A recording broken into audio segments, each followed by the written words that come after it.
I lived in a farm around 4 years ago. From the moment we moved there, I could tell something was wrong. I felt uneasy in there, as if there was something constantly spying on me. A little detail about the place and situation. We didn't technically own the place. It was borrowed from a woman that was trying to sell it. Call it a demo. So we didn't have access to the house and slept on the wooden storage house. The farm itself was like this. There was a barbed wire gate that you manually had to move in the entrance, and in front of it was an open empty field with one of those outside washrooms to the right. Passing by it, there was a small group of trees, and then the place where we slept. Passing that was the actual house to the left, and then the forest. In the forest entrance there was a tree with a ripped plastic bag tied to its branches, meaning the bag had been tied there for a while.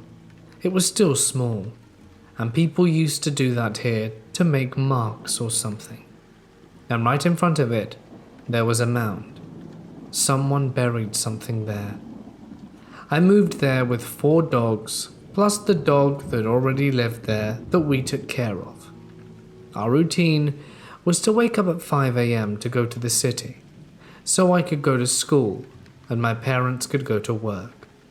The first night we stayed there, I noticed my room was the only one in the entire house that didn't have a lock, and I couldn't sleep because of the weird feeling I had, and I stayed up all night and slept on my way to school. Then things got weirder. The door started opening at night. I dismissed it as the wind. Cliché, I know, but it became more frequent and violent. Then, still on the first week, I saw it. It was a black humanoid figure with a white face. It was like the white face had empty sockets, and instead of a mouth, just an empty cavity in its face. It stood on my door entrance staring at me. I decided I would not sleep while I lived there, and I would bring myself to move or do anything. So I just kept staring at it to convince myself my mind was playing tricks on me. Then, some nights later, it became impossible to pretend, because it started moving and doing things. It entered my room, tapped on the window. It was a metal window that was right beside my bed, and slightly moved things and kept being a general creep. Whenever I shone light on it, it disappeared, but the eerie feeling persisted. I started keeping a flashlight in my room and playing music to keep myself calm and awake. Eventually I started falling asleep in some days, and in those days I would wake up with headaches and the feeling my eyes had been pushed into my skull. Every time I awoke, it was in pain. My parents eventually got security cameras because while we were in the city, some people entered the place to go fishing, as there was a shortcut to the neighboring farm lake through our forest. This is an important detail. Then one day my aunt went to visit. She had some weird superstitions and said the place had gold buried in it for some reason. She went to the forest and saw the mound under the marked tree I spoke about earlier, and decided it was a good idea to dig it up. Bad idea. I was digging it, and I need to describe what happened now very well to pass the feeling, so bear with me. There is a certain feeling of digging dirt that differs from rocks or mud or clay. I learnt this that day as I dug the hole. Then after going through a small layer of fragmented rock, I hit something soft and resistant that felt like leather. I hit it harder and pushed through it. Immediately after it, there was something hard with a complex and detailed shape. I tried to break through it since my aunt insisted it was a protection for the gold, and my parents were just whipping me into helping her. But it was no use, and it occupied most of the area of the hole, so we couldn't dig around it. It was like the hole was made specifically to bury it. My aunt then said she would cover the hole. She didn't cover it, and we went home. That night was hell. There was no tapping on the window. There was a strong banging. The thing kept entering my room non-stop, and even the flashlight wasn't working. I had to stay awake, feeling everything pressuring me. My door wouldn't close, and the thing would make noises and would be there staring at me. Now this is the part that makes the security cameras so important. They stopped working the moment it all started. There were 4 cameras, one pointing towards the farmhouse, one of them pointing to the washroom, one of them that showed my window, and one that pointed towards the forest. That morning I went to check on the camera footage, and all the cameras had stopped working, except the one pointing at the forest. There was only static for the other 3, but that one had a small blur. After that night, it never appeared again. I still couldn't sleep because of fear, but it never actually showed up and things got calmer.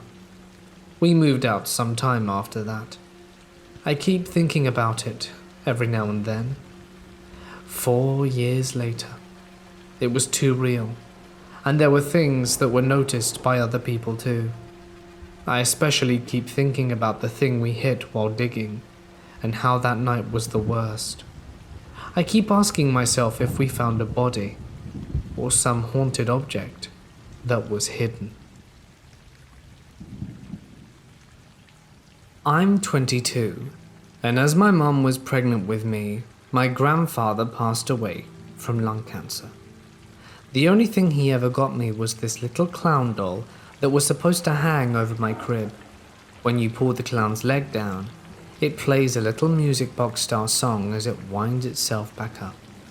Now I know this already sounds like a cheesy horror story, but let's stick with it. When I was a child, maybe 7 or 8, I used to have the clown hanging from the metal curtain tiebacks in my room, probably because I was too young to have read or watched it. But one night, my mom walked up the stairs and in my room while I was asleep, because the clown was playing its song, but it had its legs pulled down. Apparently it played for about 5 minutes, and I do remember my mum recording it on her old flip phone and showed me that morning. We actually found out later in the day that on that night, my great-grandma had passed away, so my grandfather's mum. My mum is super adamant it was her dad, sending some sort of signal, but I'd be interested to know what you guys think. I should start this by saying I didn't used to believe in ghosts. I work in a building from the 1890s that I was told was once a brothel. Once I was working at night, when no one else was there, to get some extra work done. A lot of weird stuff happens on the 2nd floor, and a little after 3 a.m, I had to go up there and put some things away and lock up. The light switch is at the top of the stairs, so I had to walk up the stairs in the dark. There are no windows in the hallway, so the only light was coming up from the bottom of the stairs. As I reached the top, I thought I saw a human figure walk across the hall, from one room to another, through 2 closed and locked doors, and fast, like a video sped up 50%. I was pretty freaked out, but skeptical. Maybe I just imagined it. The 2nd floor of this building has always freaked me out at night. My co-worker too. So I turned on the light at the top of the stairs and walked down the hall to put some things away in the storeroom. While in the storeroom, a large machine part that had a flat bottom and was just sitting there on the table fell over while I had my back turned. It couldn't have just fallen over on its own or been knocked over by me. My heart started pounding and I said out loud, "I'm sorry, I'm leaving now." I locked the storeroom and started walking quickly back down the hall. As I walked, a little gust of wind blew through the hallway from behind me. There were no doors or windows open to the outside anywhere in the building, and no one else was there to have opened one, so it wasn't the result of a natural pressure differential. I started speed walking. As I passed between the two doors where I had seen the fast-moving apparition, I swear I heard a woman's voice whisper my name behind me. I turned off the light and stumbled quickly down the stairs. Halfway down, there's a small landing with a door. I fumbled with the latch that held the door open, terrified to look back up into the dark hallway above me. I got the door closed, and as I locked it, I felt sure that there was something on the other side. I was panicking. I clocked out of there as quickly as I could, and a few days later I went up there before dawn on an opening shift, and I was talking to the ghost, or whatever it was, the whole time, apologizing for my intrusion and asking to be left alone. I felt crazy, but it was better than being haunted again, and everything was normal except I felt someone lightly grasp the back of my shirt as I passed between the two doors. That was the last time I went up there alone in the dark. I am currently on vacation in Mexico. I have family here, my grandparents, 4 uncles and their family, and my family all live on the same street. We live on a ranch and the nearest airport is a 4-hour drive. When we arrive here, Uncle D picks us up, and on our way to our ranch, him and my dad were catching up. My uncle proceeds to tell him that currently they have been having some weird experiences with a doll, that the doll was haunting him and his family for a while. This included keeping them up all night by knocking on their windows and stuff. He also said that it was attacking people who were walking down the street late at night, and that a guy even tried to shoot it. Everyone was fed up about it and tried to set up a group to attack it. I was creeped out, but thought that maybe he was lying or joking around. We arrived, and for the first 2 days we slept at my aunt's house. This is because our house had recently been renovated. Those 2 nights, I wasn't able to sleep, and every time I closed my eyes I had a dream that I was being assaulted. I told my dad, and he decided that we should try and sleep in our own house. On our 3rd night there, we were walking down the street late at night to visit my grandparents, and my Uncle Jay was there. He was drinking and said that the doll was going to get us if we kept walking at night. He was drunk, so I dismissed the comment. Later that night, we came home and tried to sleep for the first time. I'm not going to lie, the house feels really creepy at night. I can't walk down a long hallway that goes to an empty room because I feel some bad energy there. My room faces the big glass sliding door we have to the backyard. I always felt like someone was watching me there. We've been here for 3 weeks already, and yesterday my little cousin Jack was outside with us in the backyard. We were burning trash and he mentioned that the doll lived in the big tree in our backyard. He lives right next to us, and we don't have a gate separating our property from his. He says he can hear it cry at night, and one time he saw it when he was going to the restroom, as their restroom is located outside their house towards the backyard. I didn't believe him, but got spooked out, and that same night Uncle D's son was playing Xbox with us. Cousin Jack was with us too, and my brother brought up that doll and said that Cousin Jack was lying to us. As soon as we mentioned it, Uncle D's son went pale and said he didn't want to talk about it. That spooked me out, because Uncle D said that the doll was haunting them. So, if it was true, his son had to know something about it. It scared him so much, and that's when I believed it. He got me thinking, and that's probably why at night I felt like something watches me. My room faces the glass door, and the tree is right in front of it. So, after a few days, we noticed our sink was smelling. Now, we were on vacation, so we weren't cooking, and everything in the sink was mainly cups or bowls of cereal. We went on a 3-day trip to Guatemala, as we were staying in Chiapas, so the dishes from that morning were left uncleaned for 3 days. When we came back, there was a rank smell coming from the sink. It smelled like rotten flesh, and we didn't know where it was coming from. I then cleaned the dishes, and hundreds of larvae started to crawl out the sink.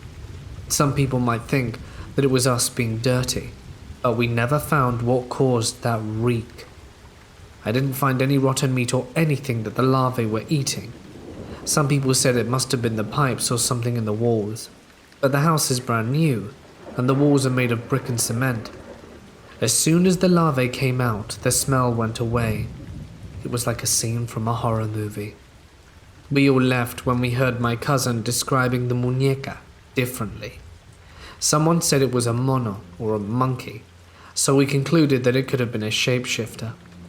I luckily never ran into it, but there have always been stories going around of unexplained things happening there. People say that they could have been made up stories because people are bored, whereas others say it's the truth. I've had my own experiences in there before. I've heard something with dark, heavy voice speaking to me in English when no one there speaks it. I've had dolls that I brought from the United States start moving when I leave them in that house. My brother claimed that he heard La Llorona before when he was coming home late. It could just be our imagination, but stuff does happen in Mexico. Due to my father's work, we were constantly chasing after his jobs, sometimes spending only a few months in a single location. After my father got a new job in this small town, we moved into a rather nice house on a dead-end road. It was a large house with wood floors and a generally exceptional feel about it. Glad to have found a nice house in our price range, we didn't really think too much on why it was empty and why the landlords were willing to rent it out for such a very low cost. It would only take a few months before we found out for ourselves what was going on.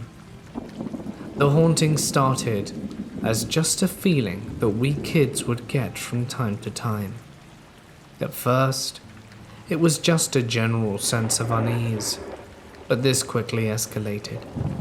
As time went by, we slowly transformed from simply thinking we were being watched to seeing forms in the corner of our vision.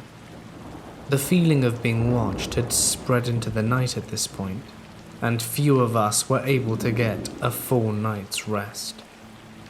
This continued on until we began to see things much closer to the forefront of our vision, and we had started seeing dark forms in the night, scaring us to the point that we'd all sleep on the same bed for a weak sense of security.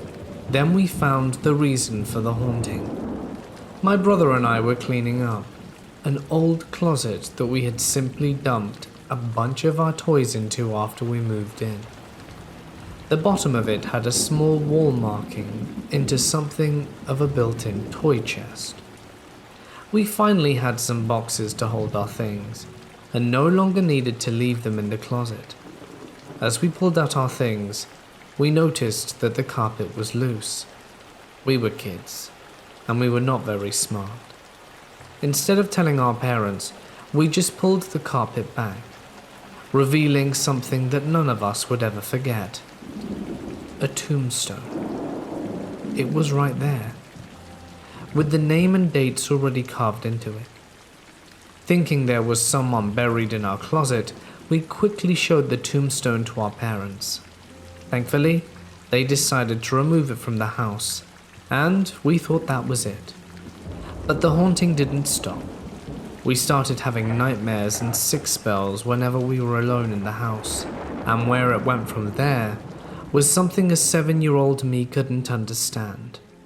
All I knew was fear, as I would awake at all hours of the night to see a dark figure standing over me, watching me sleep. I would cover my head in my sheets and pray to God to protect me. Usually it worked, but sometimes I would lower the sheet to see a dark, ghostly face now staring me in the eye, its face inches from my own. Soon, we were all seeing faces in the dark, and we stopped doing things on our own at night. We would share beds. We would never get up or do anything on our own. And often, waking up whoever we were sleeping with to go to the bathroom or to get a drink of water. The final straw was the night I was foolishly walking around the house at night during a lightning storm. And as I was walking into my room, lightning flashed at just the right moment, and I saw a figure under my bed, staring at me with a grin that literally ran from ear to ear. Its needle-like teeth bared for me to see. I screamed in absolute terror, and it would take days for me to be willing to even play in my room again. We removed the bed frames and started sleeping with our mattresses on the floor for protection from whatever it was that I saw. But the nightmares and sightings continued. Thankfully, my father's job moved to a new location, and we were able to leave that house. In just 6 months, we went from happy to having such a nice home to wanting nothing more than to leave it behind. I will never forget that horror, and it has left permanent scars on my soul. Even to this day, almost 25 years later, I still have nightmares about living in that house. God only knows what monsters were there with us. And just saying this out loud has left my heart pounding with the fear of that memory. A few years ago, I was reading a forum and a woman said she had a haunted photograph. She said that the picture was taken of her and there was a ghost girl beside her that wasn't there when the picture was taken. More importantly, she said that anyone that saw the photo had bad things happen to them. Naturally, I had to see it. She sent me a link. It was, as she described. It didn't look scary to me at all, and nothing happened to me. Eventually, I forgot about it. Not long ago, I was looking for something in my messages and came across the link to the photo. I looked at it again and spent probably 2 minutes staring and trying to look at the ghost girl in detail. Then I closed the tab and forgot about it. Not 2 hours later, my stepmom calls me to tell me my dad had a pulmonary embolism. He lived. On his way home, my husband hit a deer and totaled his car. And that night, my daughter got a horrible stomach bug that left us so dehydrated we had to go to the ER. I am never looking at that photo again.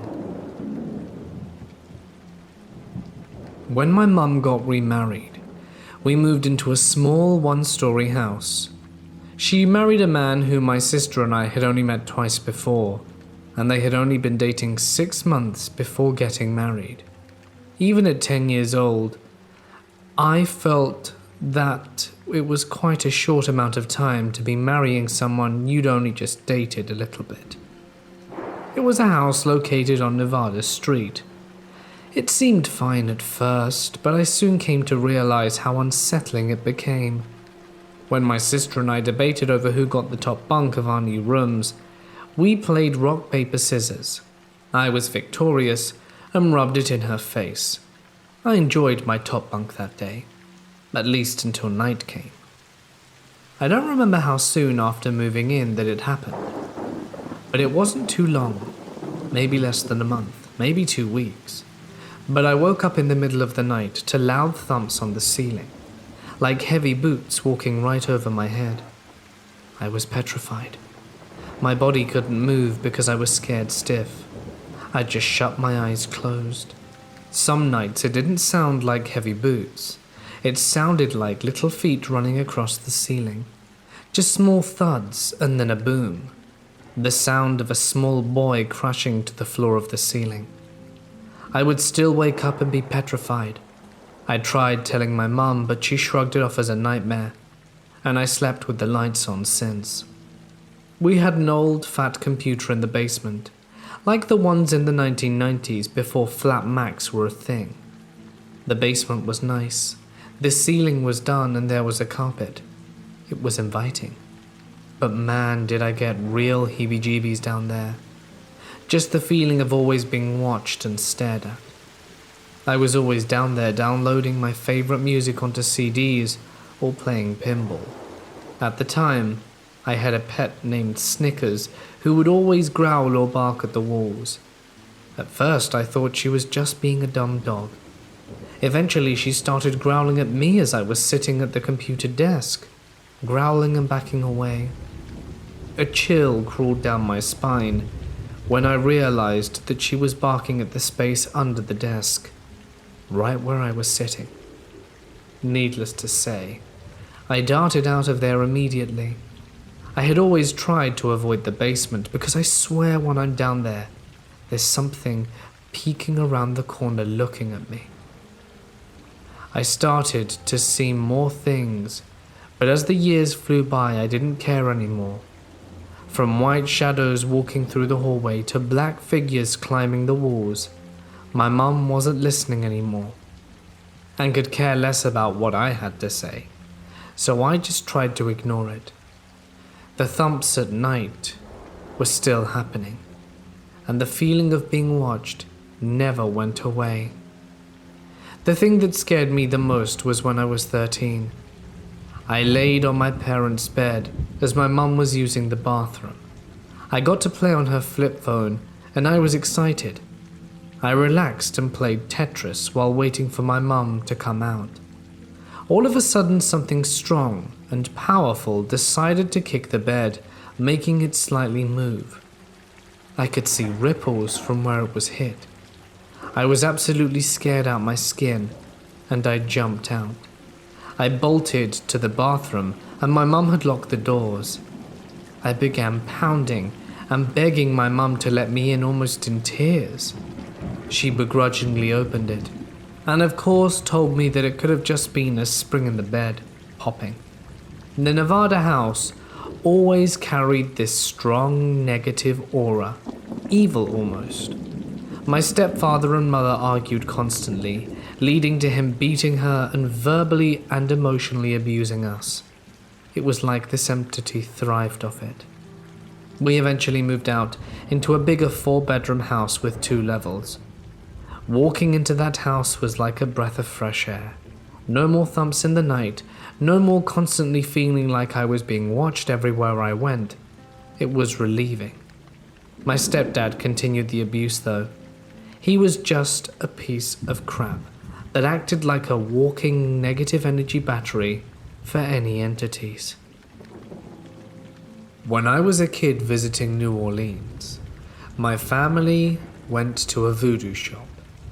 I wish I could remember the name, but it wasn't one of the tourist attraction ones. It was hard to find and not like all the others.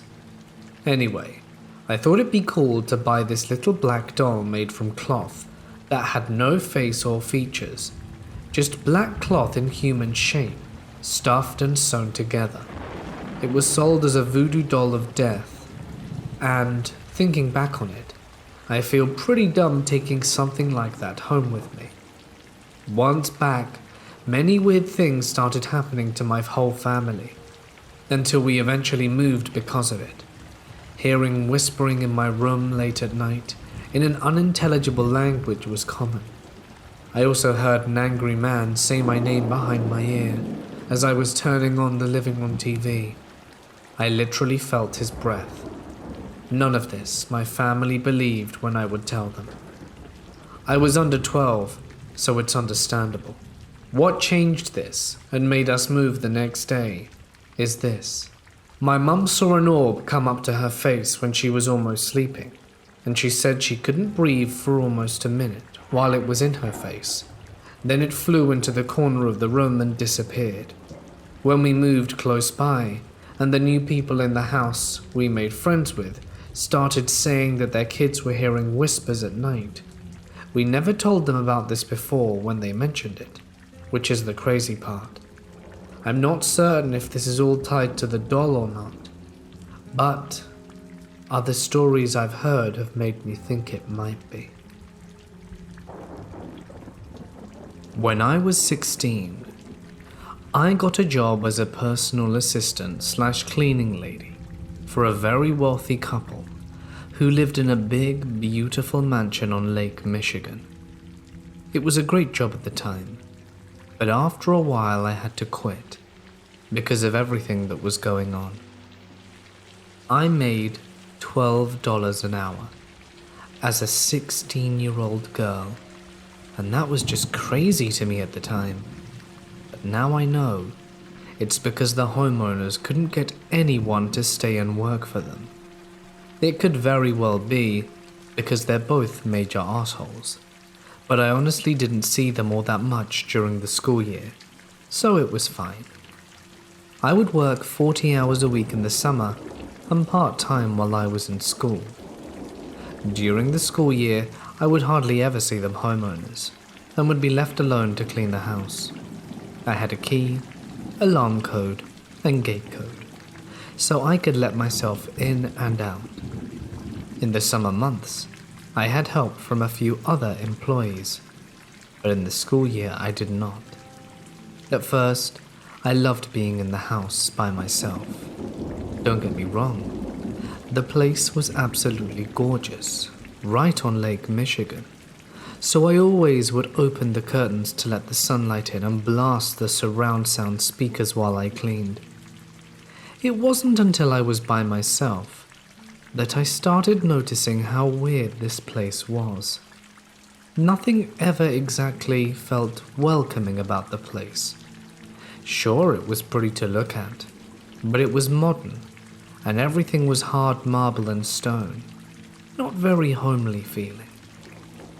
My first experience happened when I was cleaning one day in silence. I remember specifically not turning on the music because I had a bad headache that day.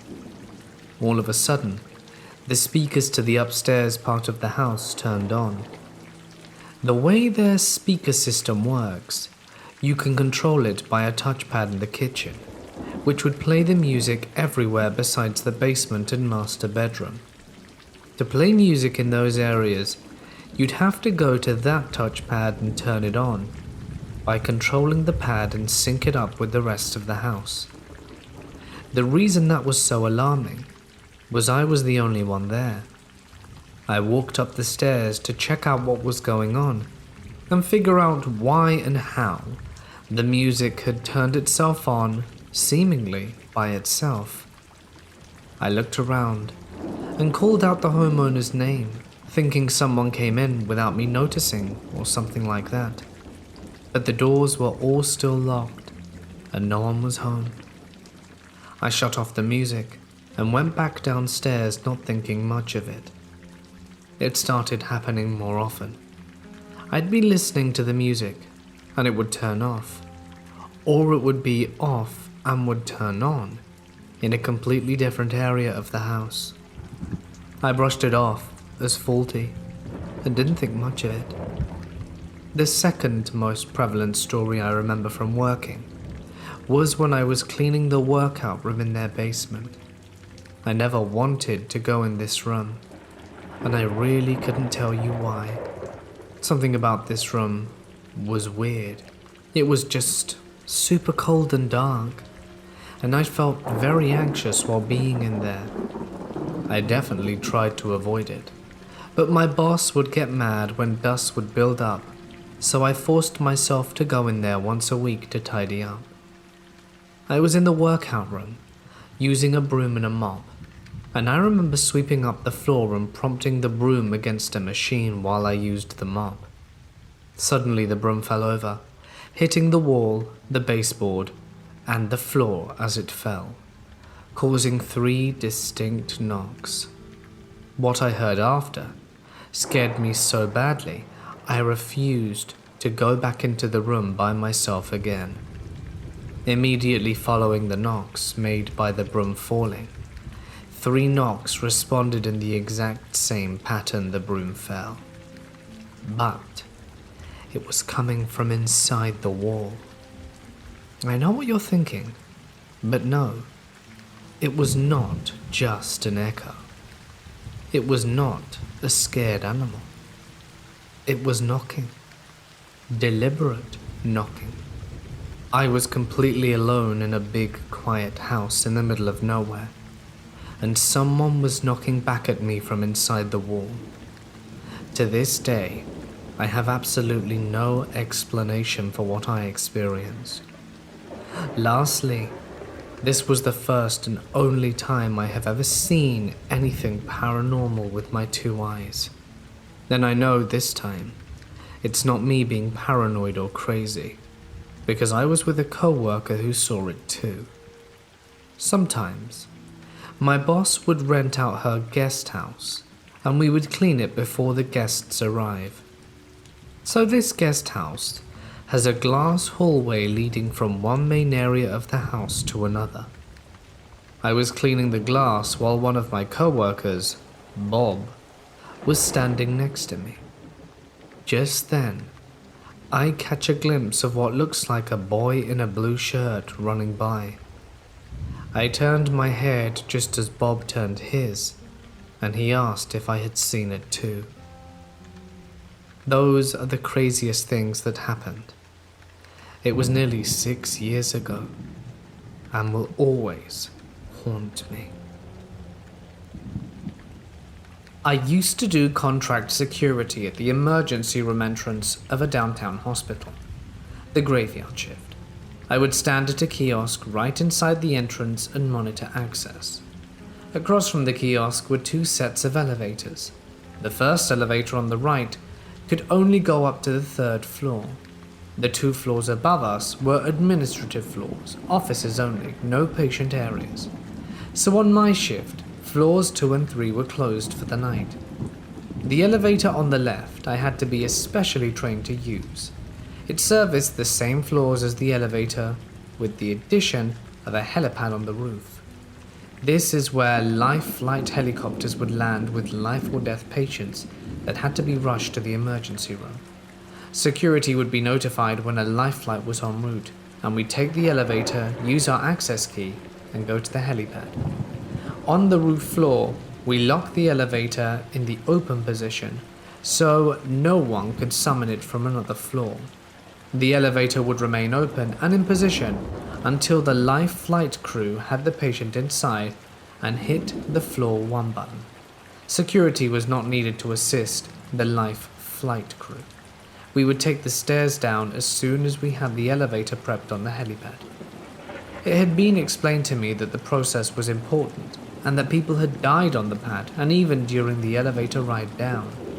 I'm not a ghost person. I've never had haunting experiences, but that elevator behaved very oddly.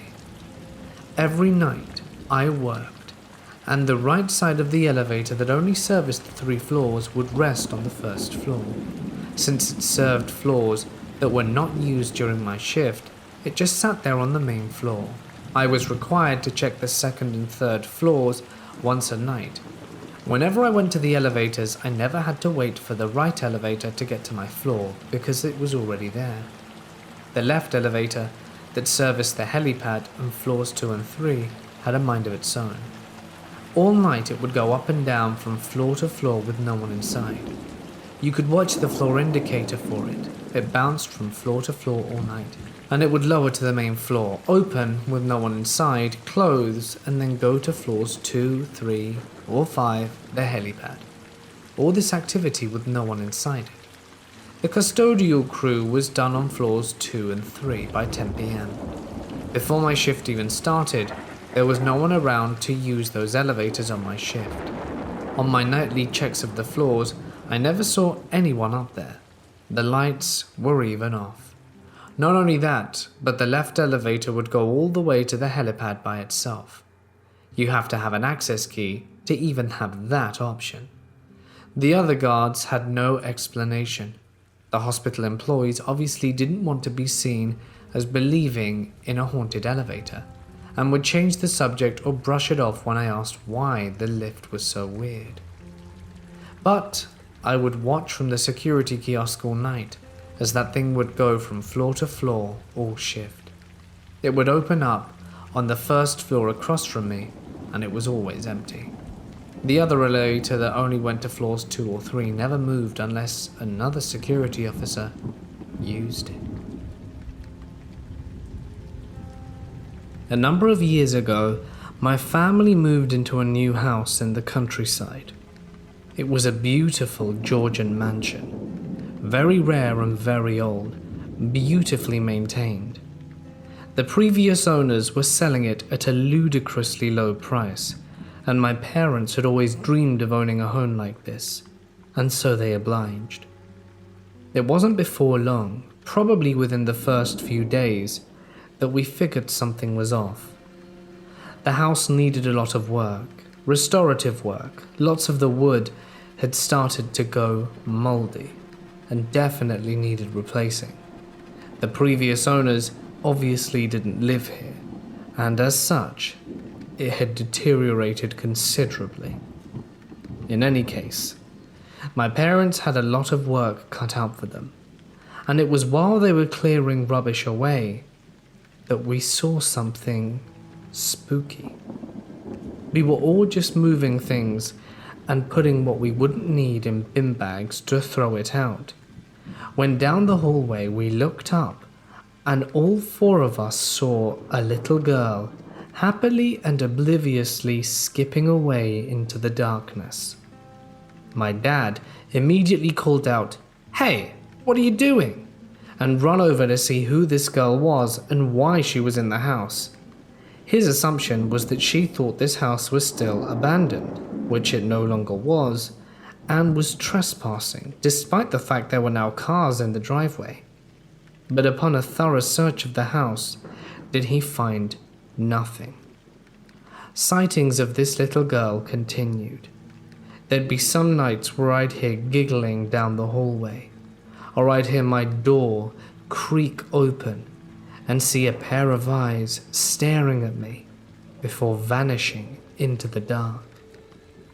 Every one of my family members was afflicted by the curse of this little girl.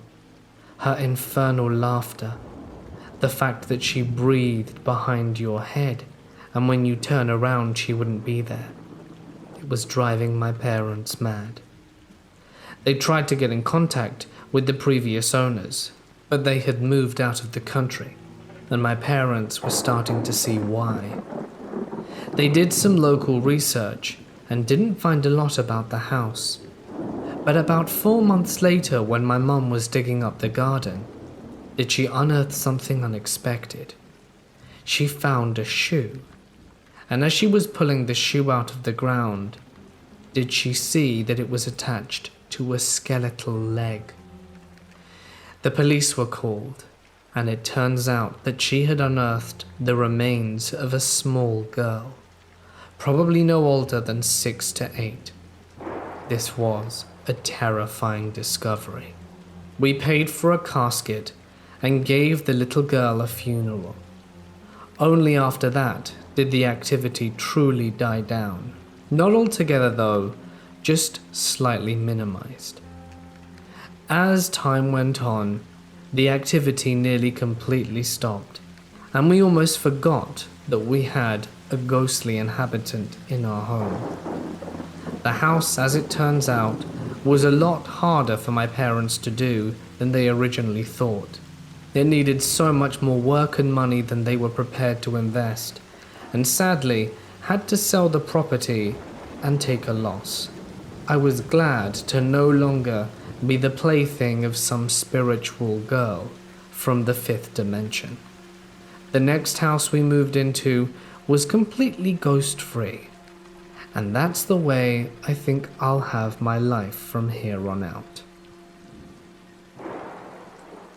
My very young daughter started telling us that she would see a lady in our house 6 months ago, about the time she started to be able to communicate well.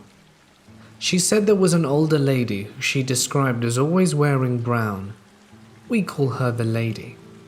I showed my daughter pictures of her great-grandparents on both sides, thinking it was just a deceased family member, but she never recognized anyone. We started noticing sounds, like doors creaking, rustling sounds and things dropping, cabinet doors creaking. But everything we heard we thought could be potentially explainable. We started hearing things more frequently about 5 weeks ago. I saw a cabinet door in our bathroom swing open while I was brushing my teeth in the reflection of the mirror behind me. Again, super strange, but perhaps somehow potentially explainable. 2 days later, we had a massive water leak behind that same mirror. Due to the water leak, all of our belongings had to have been moved out of our house for the contractors to repair the damage. I've been cleaning and boxing stuff up, and I was boxing up one item in our room when I found 2 old photographs around the 1880s. As soon as I pulled them out, my daughter said, "That's the lady." I asked her which, and she pointed to the younger of the 2 women. We asked her 3 times throughout the day about the photographs, and each time she picked out the same lady. We also noticed the lady in the photo appeared to be wearing brown because of the type of photography. So we took the photographs out and moved them to my new art studio, which is on our property and still in progress. Since removing the old photographs, we have not heard one strange noise in our house. My oldest daughter never makes it through the night in her bed. She has complained since she was a little girl of moving shadows in her room at night. She has since slept every night in her room, all night, since the photographs have been removed. The daughter who sees the lady usually sees her once every week to 2 weeks, so we can't comment about that. Completely surprised by the drastic change in our house, I decided to use a dream/sleep recording app that only records when it hears sounds to see if I could catch something near the photographs in the studio. I mainly want to prove or disprove it to myself. I recorded Thursday afternoon for 3 hours and had 7 audio clips of birds and planes. I tried again Thursday night from 12 to 8 a.m. and this time I had 67 clips. Most of the clips were this weird reverb/electrical feedback that started at after midnight and went on and off for hours. I also heard what sounded like 2 separate single knocks or objects dropping. There was nothing electrical in the studio except the phone itself, as power has not been running in the building yet. There isn't even a breaker box. There's a power pole outside the building about 20 feet away from the front, and last night we left the recorder on from 11:30 to 7 a.m. Not one weird electrical sound all night. We literally caught crickets and 1 clip with 2 small bumps or knocks followed by rustling. We also caught a strange sound at the end of some clip. We don't remember how we came into possession of the photographs. They are not of our family. We confirmed this with our parents. My husband thinks he remembers that one of my customers gave them to me a few years ago. Almost 2 years ago, my boyfriend and I decided to move from one house to a much bigger one that had belonged to his aunt. At the time of the move, my son was 2 and my daughter just a few months. A few weeks after moving in, I noticed my son would get out of bed and walk down the hallway and not say anything, just stare at me. I would ask him if he needed something, but he would never respond. I'd pick him up and carry him back to bed. I assumed maybe he was just sleepwalking, since I also used to sleepwalk as a child. One night he wakes me up, and he's all in a panic, trying to get me to follow him into the living room.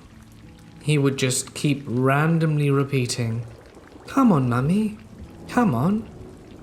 So I get up, and we walk to the living room and the TV's on. It's just a static screen, so there's nothing playing, and he's staring at me with a very blank expression. I assume he's sleepwalking again. I ask him if he turned the TV on, and he said no. And when I asked him if he could turn it off and show me how to do it, he couldn't find the power button and got frustrated that he couldn't figure it out. The TV I had at the time is made a little weird. The power button is located on the back side of it to the right, and I assume it wasn't him who turned it on, if he didn't even know how to turn it off, not to mention that he's 2. Fast forward a few months, and I'm in the kids' playroom sitting on the couch with my son, who fell asleep on my lap while watching a movie. I heard movement in the kitchen, So I get up to see if my boyfriend was awake to find no one there. It felt weird, like I was being watched. So I go back to the playroom and grab my son to put him in the bed. Over the next few weeks, I keep hearing people walking when no one is awake. One night we get home from a late night grocery shopping trip, and as I'm pulling bags out of the trunk of the vehicle, I hear someone humming. So I look around my yard to see if anyone is around or out for a late night stroll, which wouldn't make sense since I live on a random back road surrounded by woods. I walk around to the backyard and still see nothing. 1 week, my boyfriend's dad and stepmother decide to come and stay with us for a few days to visit. The first few nights, they were here and everything was normal. But then one night, something kind of weird happened. My daughter was being extremely grouchy and absolutely refusing to go to bed.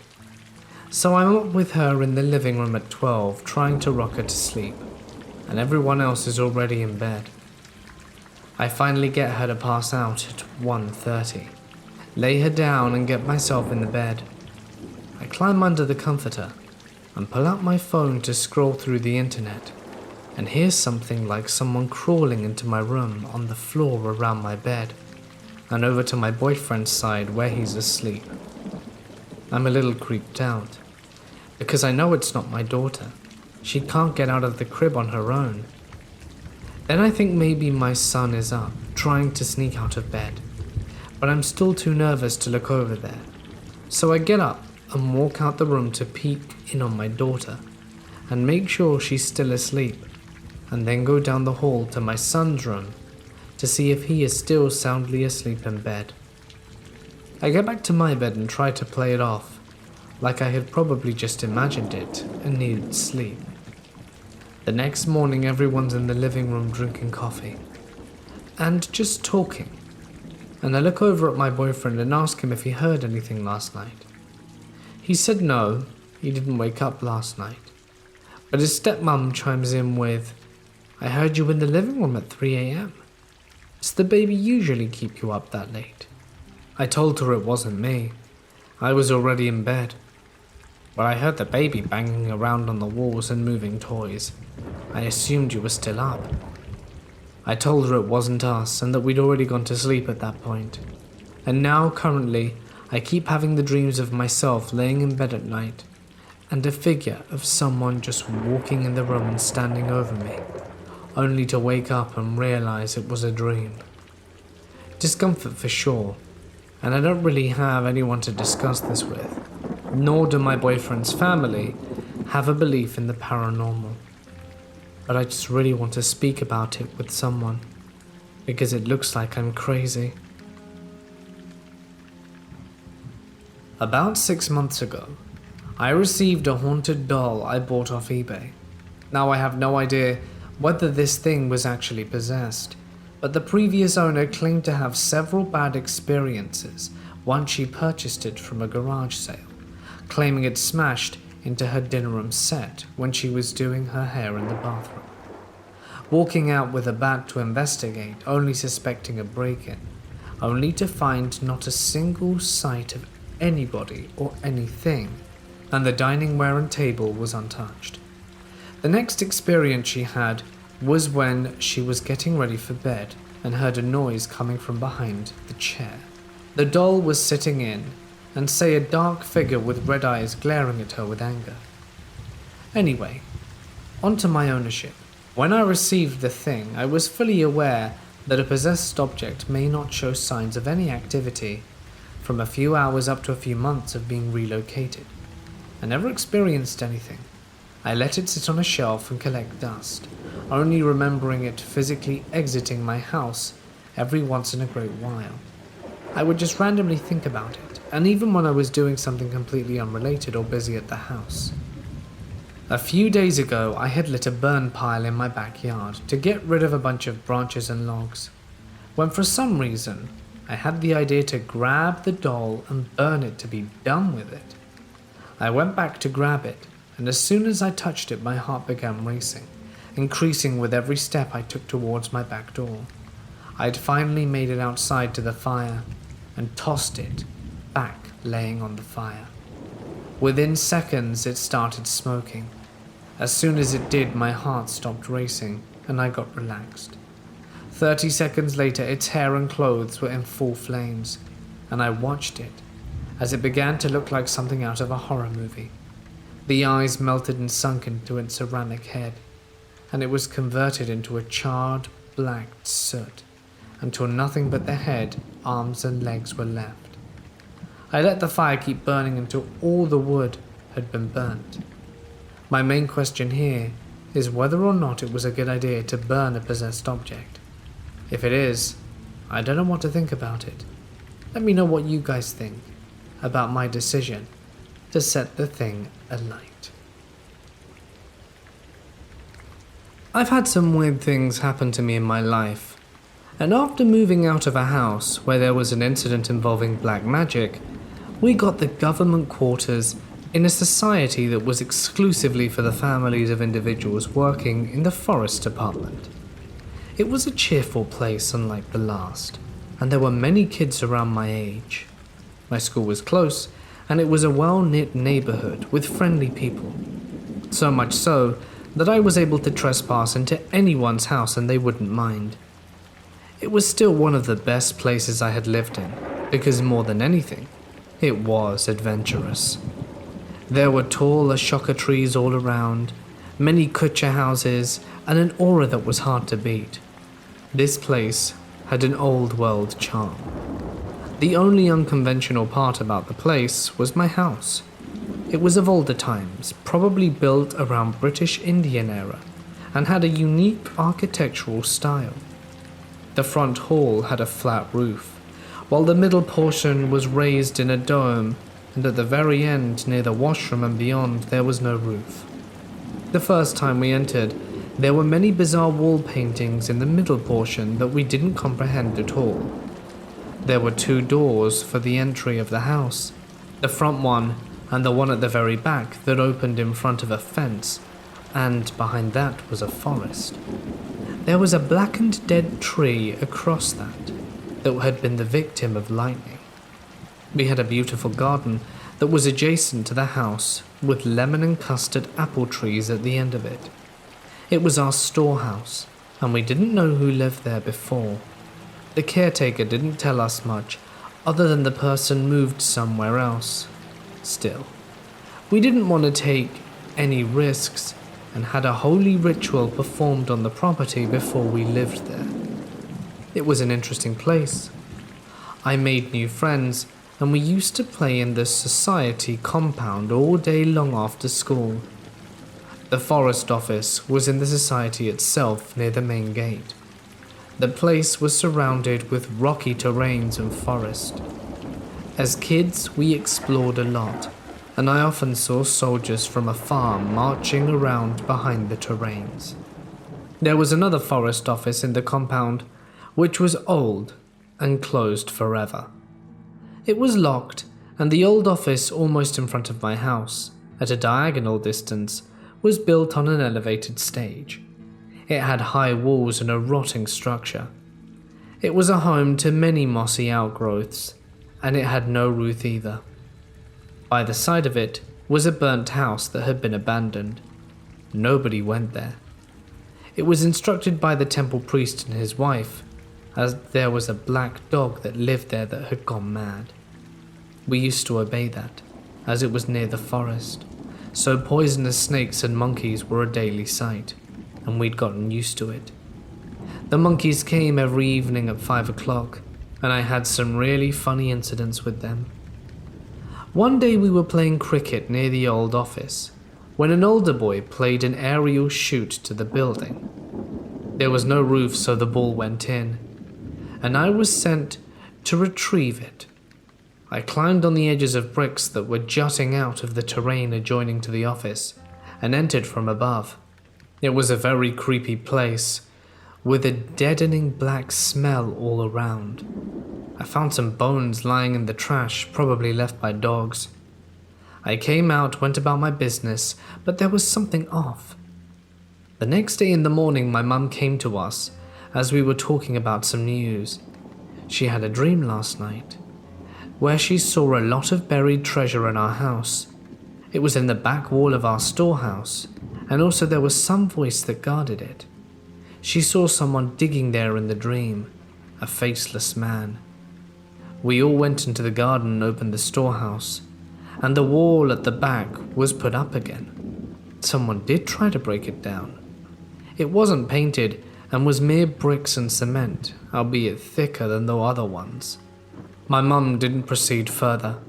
She said that she heard the voice in her dream saying that to acquire the gold, one had to sacrifice their children, and it couldn't be escaped or bargained with, and she wasn't willing to take such a chance. We went inside in a few minutes and heard someone at the door. It was our neighbor that lived far in front near the main gate adjacent to the new office. He had walked all the way down to our place, and it was early in the morning. It was a bit surprising because we didn't have much interaction with him.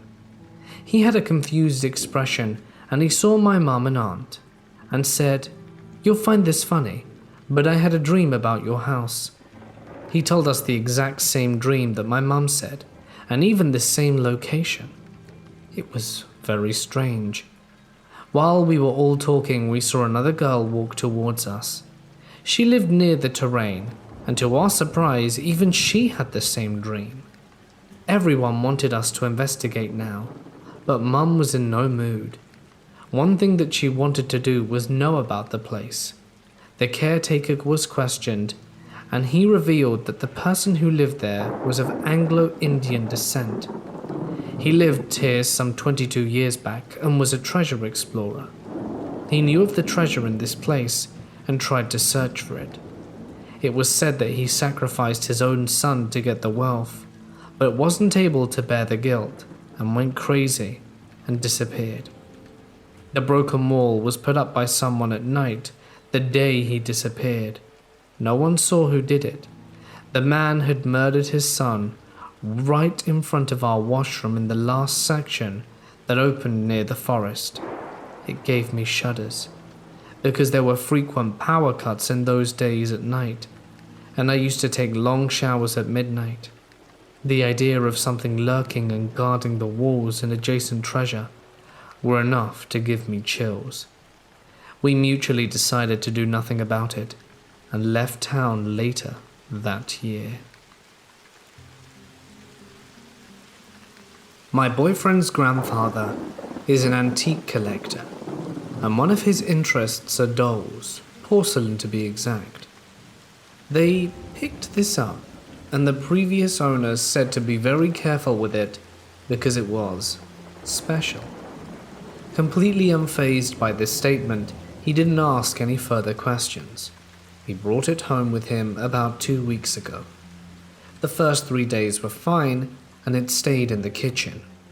The following day, my boyfriend and I were laying in our room down the hall talking.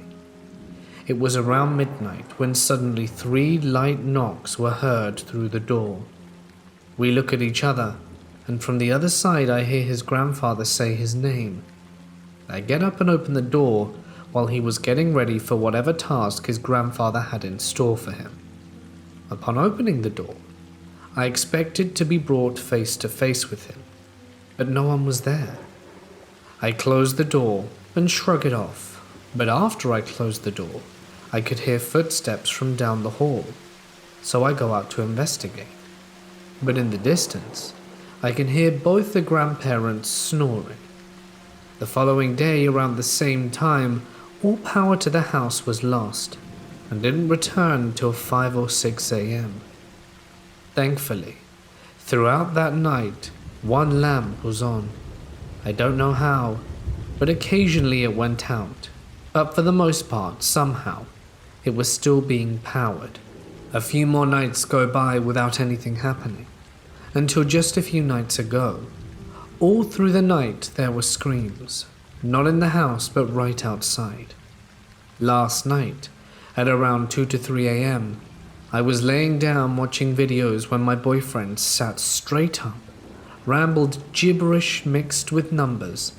I asked him what was wrong, and he said he was okay, looked me dead in the eyes, screamed and threw himself back and continued snoring. I asked him about it earlier today, and he has no memory of it. His grandfather is taking the doll to his shop tomorrow, and hopefully, things will go back to normal. After he took it out the house and put it in his antique shop, the air seemed heavy and everyone is easily irritated. Usually the family is upbeat, kind of an I can conquer anything kind of attitude. I've also had a few hyper-realistic dreams, one where I was drowning, another where I was burned alive, and another where I was pulled apart, and another one where I was captured and shown my new face as I didn't have one. There was a tall man there that said, "Look at the beauty I have created." Unnerving to say the least. My flatmates and I moved into a gorgeous house 2 months ago.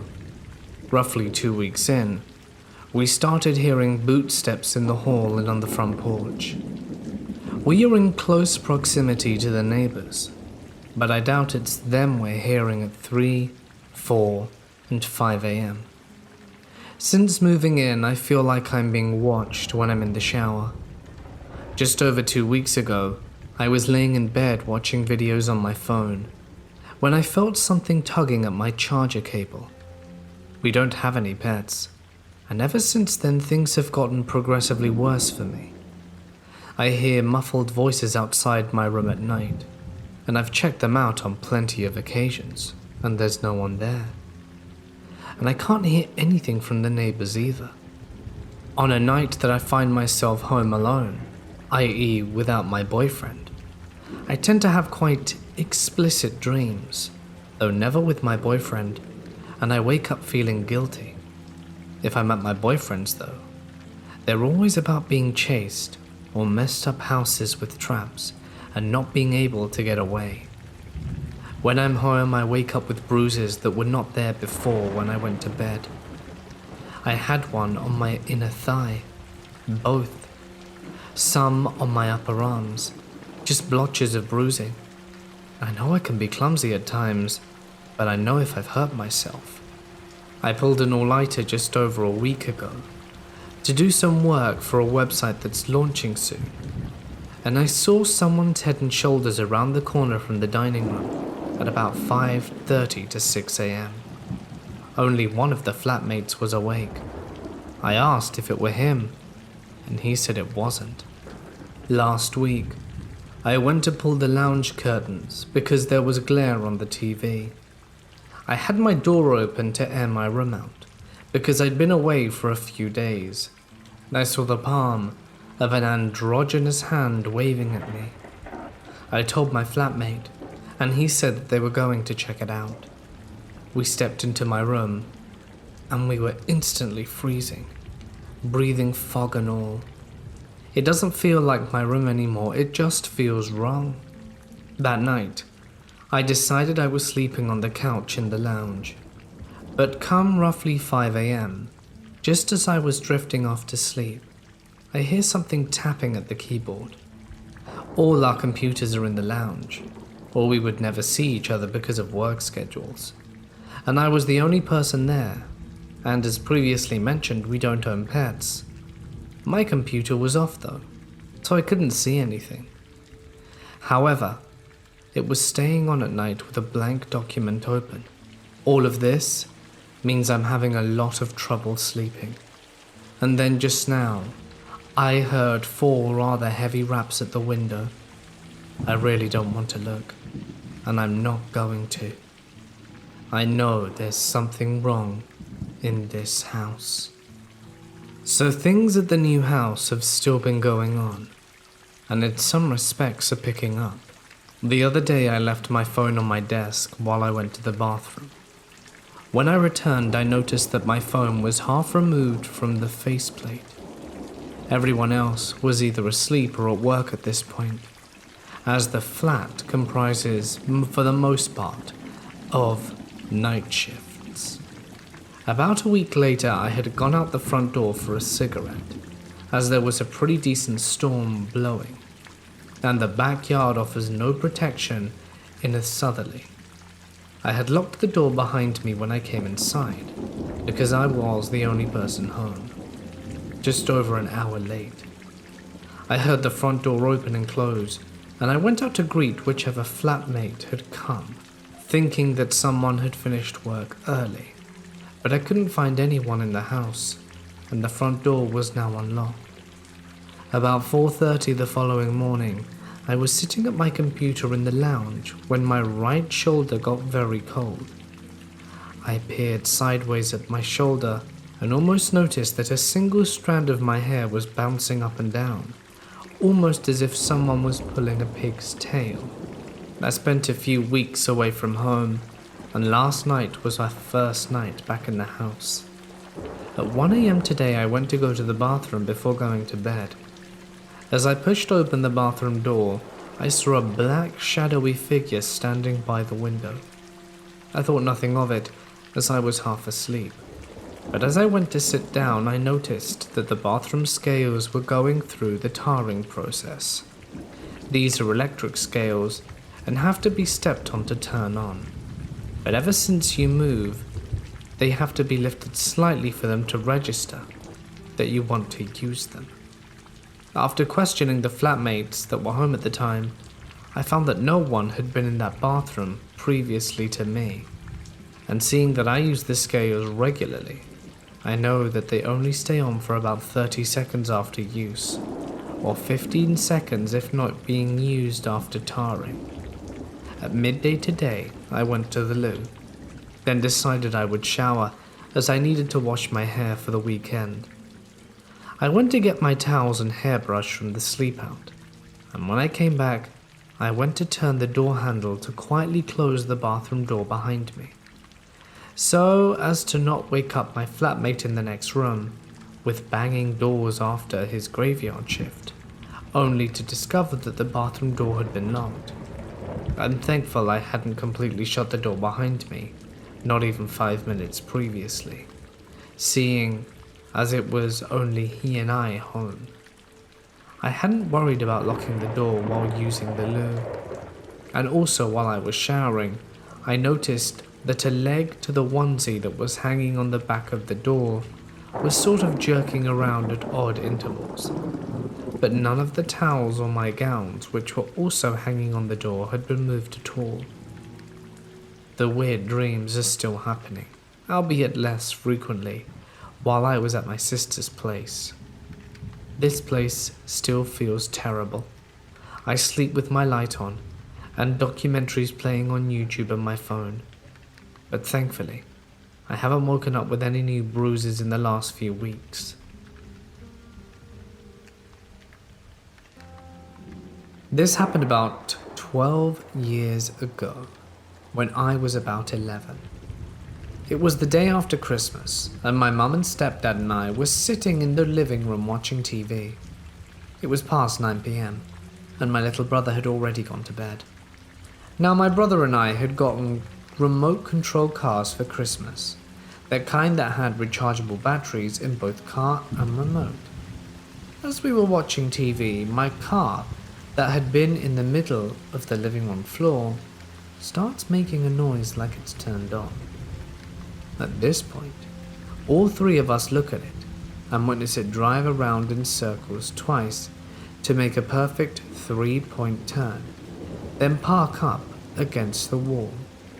We all kind of just look at each other, and my mum goes to check on my brother, as he was supposed to be in bed. She comes back looking a bit concerned, saying my brother is flat out, and when he sleeps, he really sleeps. There's no faking the bear snores he gives off. So she then asks me and my stepdad whether we were playing a prank. We both deny it. My stepdad even pointing out that the controllers to both cars had been on the side table where my brothers and I left them after playing with them earlier in the evening. My mum proceeds to check both controllers and the cars for batteries. All the batteries were in the charging docks, plugged into the wall, and we had run the batteries out while playing with them earlier. My mum, brother and I had some strange experiences in this house, but this was by far the strangest I have ever experienced personally. I can't think of a logical explanation for this. I've always thought perhaps it was a ghost.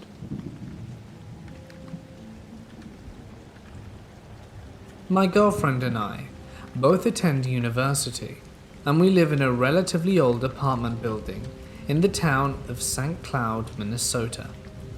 The building was constructed around the 70s, and though it's nice, something about it gives off an extremely eerie feeling, almost a dark, heavy feeling. But since rent is cheap and is close to campus, we moved in anyway. Let me preface and say that we live on the second floor of the building and have neighbors above and below us. We have never met our neighbors, oddly enough, but assume they are just older residents. We are both true believers of the paranormal and have always been curious about it.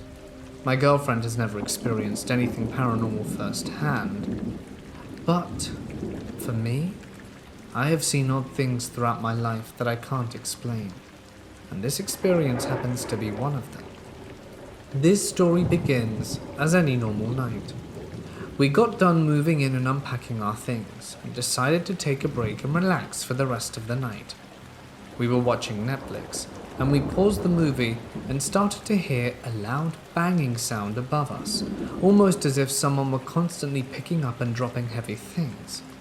We look at each other and my girlfriend says, "Maybe someone's moving in upstairs?" We didn't immediately think it was paranormal, so we ignored it. A few days go by and the banging started to happen around the same time it did the first. For some reason we weren't creeped out or anything like that.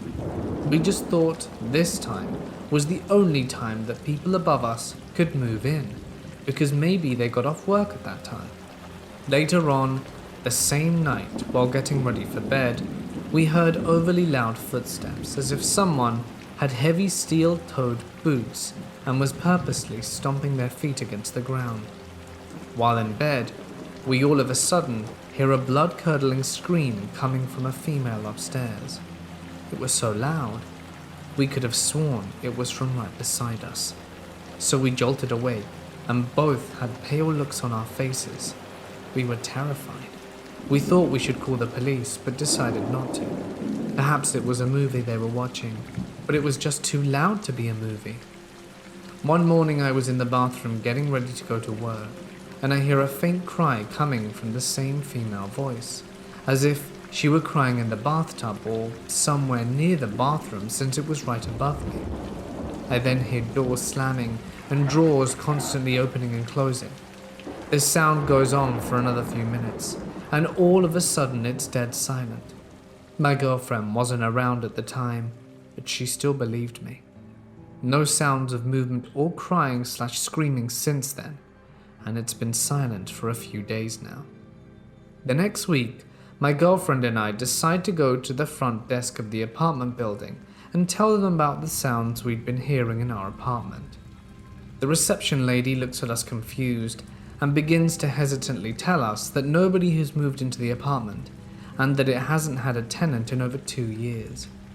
Dumbfounded, we ask if anyone could have broken in and caused the sounds, and the lady reassured us that if someone were to break into the apartment, the alarm would go off, alerting local authorities and the building's security. But they never had any alarms go off, nor did we hear any. We can't help but think what's going on there, and we decide to do our own investigation work and do some research at the local library in town. I didn't find anything that mentioned a murder had occurred in or around the area we live in, and to this day I'm still trying to find answers. We do hear the sound on occasion, but knowing that absolutely no one lives up there just creeps us out even more. We don't know what to do and can't break our lease. It's the middle of the semester, and we were too scared to sometimes even step foot in that apartment building. My grandmother on my mother's side was always considered to be our family's crazy one. Long before I was born, the marriage to my mother's father had failed because my grandmother was far too interested in witchcraft. My grandmother really liked astrology. This was considered witchcraft to my grandfather's very Catholic family. Growing up, she used to tell me stories about the fairies that lived in her garden, and how I should never leave my shoes outside at night, for the gnomes may steal them. As any child of the 90s, I was in love with Disney. So all of Grandma's stories seemed to be just that, stories. There were always rules to being at Grandma's house. Most certainly not your typical ones. Things like leave the windows open at night so the frogs can come in. And be sure not to step on any of the frogs. If you bake something, you must leave a small piece for the fairies, or things will start to go missing. Odd rules, but as a kid it was fun. Now my grandmother was a hoarder for my entire life. The type who has a trail from one end of the house to the other. Everything else was stacked floor to ceiling. She never hoarded trash. It was always useful things, just things she was probably never going to use herself, but needed to have just in case. And food. Oh Lord, did that woman hoard food. My grandmother grew up during the Great Depression, constantly having to move around and leave everything she owned behind each time. Once she grew up and was able to create her own stability, she started hoarding. My mother says my grandmother started hoarding when my mother was a teen, and never stopped. Most of the things she would collect came from Goodwills, flea markets, garage sales, and pretty much unwanted second-hand crap. Something else I feel as though I should mention. I am the youngest child of 3. My 2 older siblings are my half-siblings. My sister and I share the same father, and brother and I share the same mother. My brother was around 4 or 5 when my parents met, meaning I wasn't the first grandchild my grandma had, but I was the only one she seemed to like. My siblings were never invited to her house, or really welcome to be there at all. My grandmother treated my siblings as though they didn't exist. Me, on the other hand, she would call my parents constantly to ask when we were going to be in the valley next, and if they would like to bring me to her house to spend the weekend. Neither of my other siblings ever stayed the night at Grandma's house. I feel as though the above information is important as to why I'm making this post. I was 13 at the time I brought him home. I had spent a weekend with that grandmother while my parents were staying at another relative's house not far from there. This was pretty normal, as stated before. I seemed to be the only family member she liked. Well, that weekend my grandmother gave me a music box / porcelain doll. I collected porcelain dolls, so I didn't think anything of it, the fact that she was giving me a new one.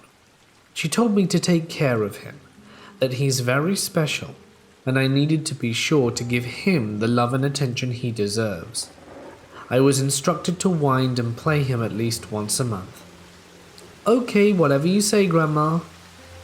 My mother and her ended up having a falling out, and I was told that if I wanted to see her or speak to her, I would have to find my own way of doing so.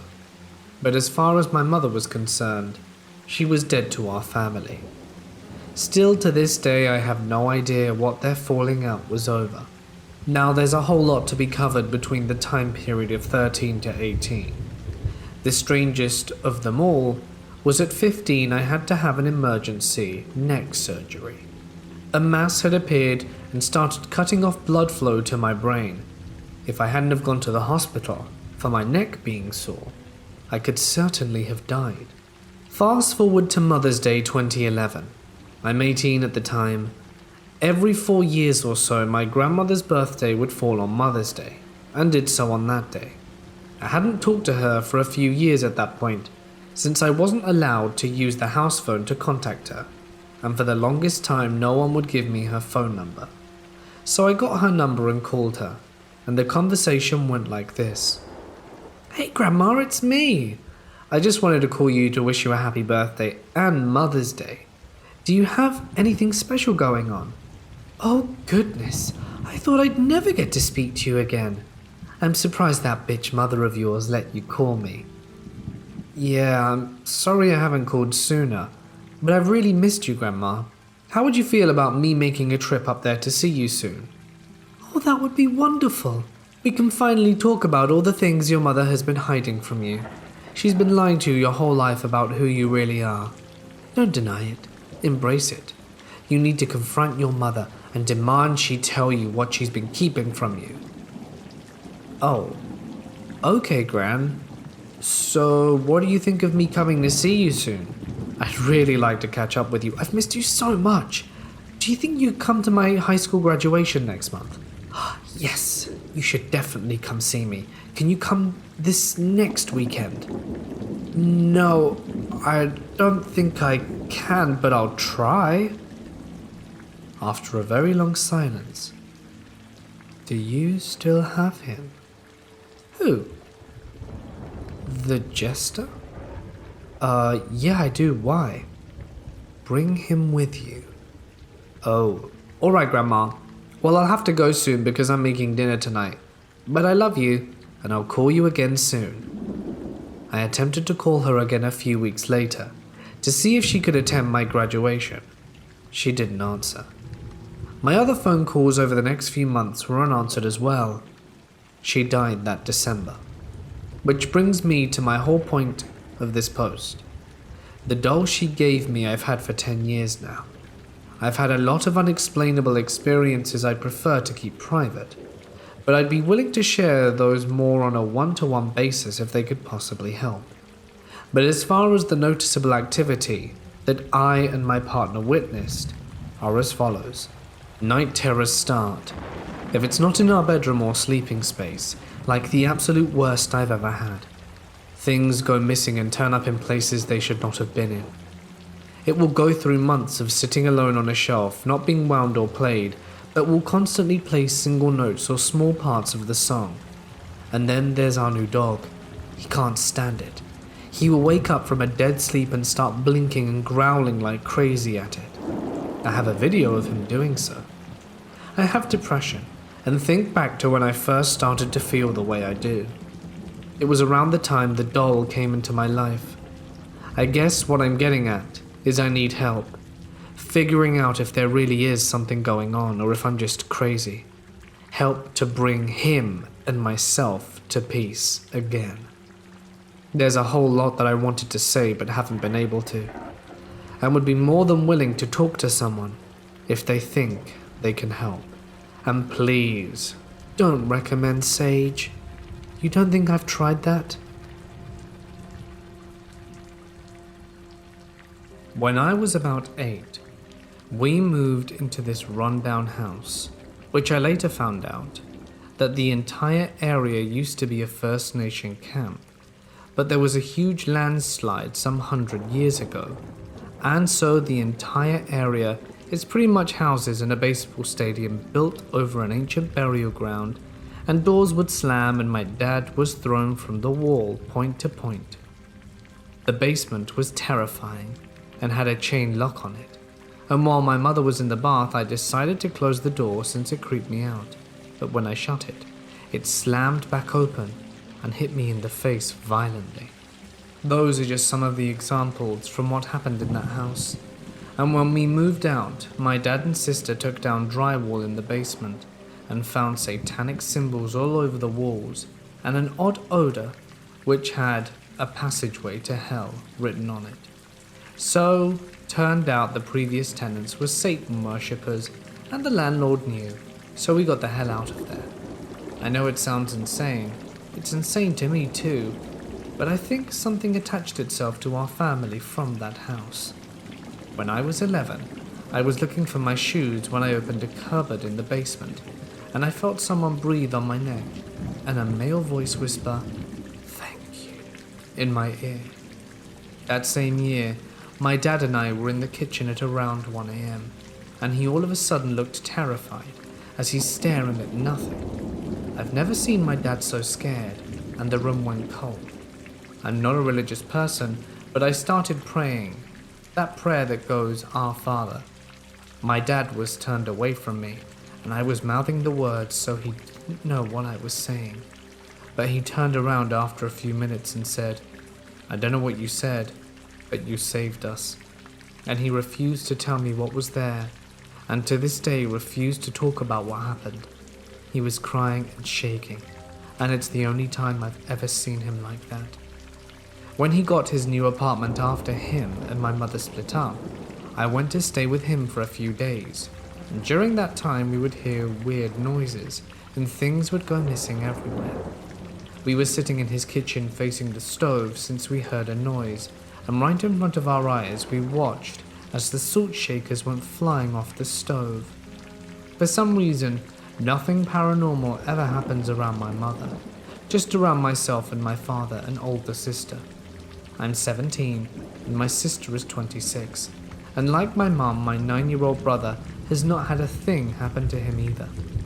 On a side note, though my sister saw a psychic who told her that her dead boyfriend was attached to her, along with something else that felt evil, which is why we came to the conclusion that something had followed us from that house. When I was 13, my mother and brother and I moved in with my mum's old friend. Things kept happening, but now that my dad and sister weren't with me, it only happened to me. I was standing in the kitchen home alone when a fork flew across the kitchen and hit the wall. But when I went to see where it fell, there was nothing there. Another time I was laying in bed with what seemed to be sleep paralysis, but something grabbed my ankles and physically started dragging me off my bed.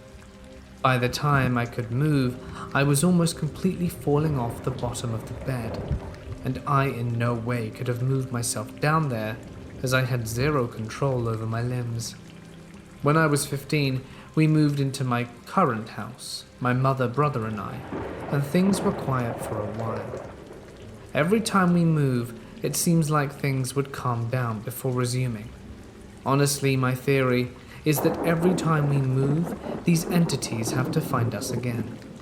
The first time that something happened in this house, I was standing in the living room and a picture flew across the room and shattered.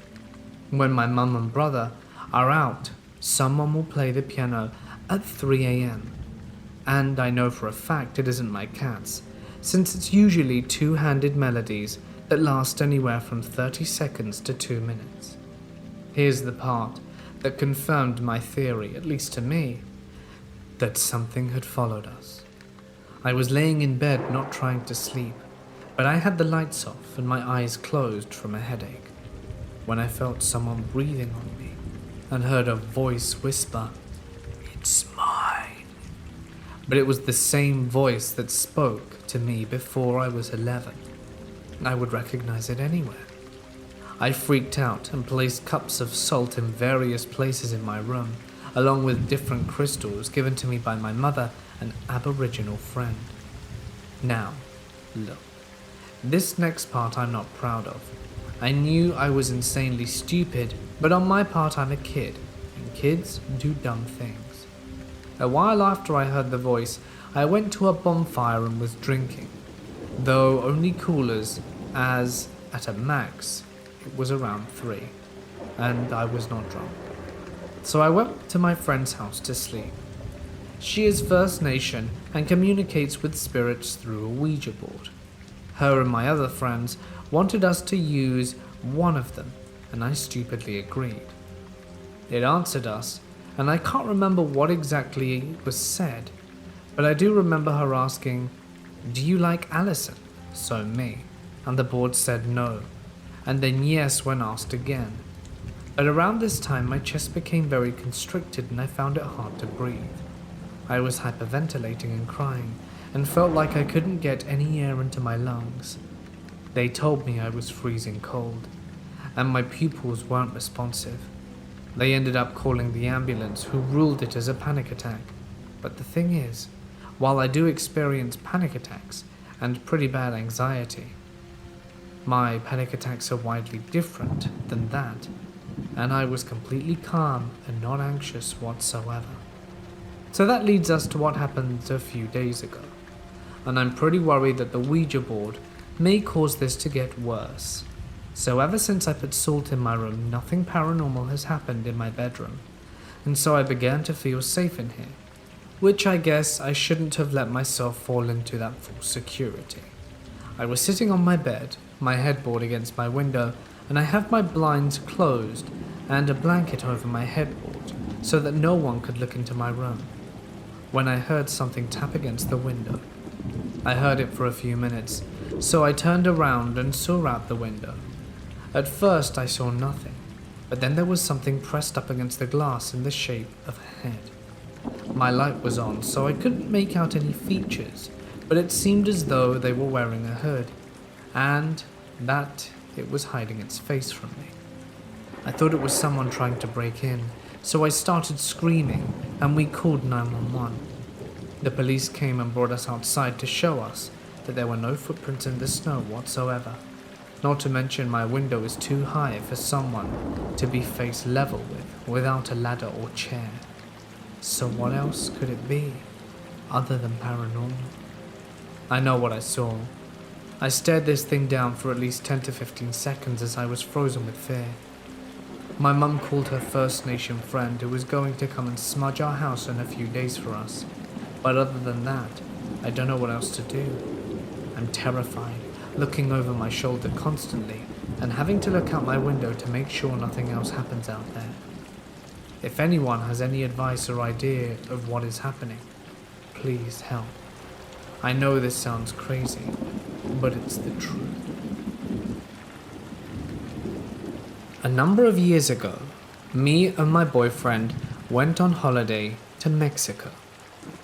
We were looking around the pyramids on one of our tours, and as we're getting back to our hotel, my boyfriend sneaks me off to the side, away from the tour guide, and shows me something he has in his pocket. By his face, he had been itching to tell me for a while. I thought he'd been acting funny, and that's when he pulls out a small rock. I look at it without much interest, and go back to hearing the tour guide, when he pulls me over again and says, "Listen, I got this from the ruins." I give him a puzzled look. "Why would you do that?" I say. "I thought it was really cool, to have a piece of history with us forever. We can put it in our house." I give him a faint smile. I wasn't really sure why he decided to take a random rock home, but I didn't think it was such a terrible thing. Anyway, that night, I had the worst dreams ever. I dreamt that I was seeing my closest friend Abby with only one arm. She was trying to tell me something, but it was like she was underwater, frantically waving her arm and stump, and I woke up in a cold sweat and it really freaked me out. I called her up back home, but she was still asleep. Figures. I tried going back to sleep, but there was a deep-rooted sense of fear in my gut, and something was preventing me from sleeping with ease. I tossed and turned, and then my boyfriend poked me in the side. I instantly turned and asked him what was wrong.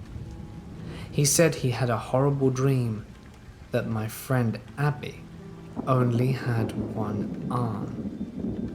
This freaked me out a little. I hadn't said anything out loud. Even when I tried attempting the call, I didn't leave a voicemail or a message of any kind. There was no way he could have known or heard me.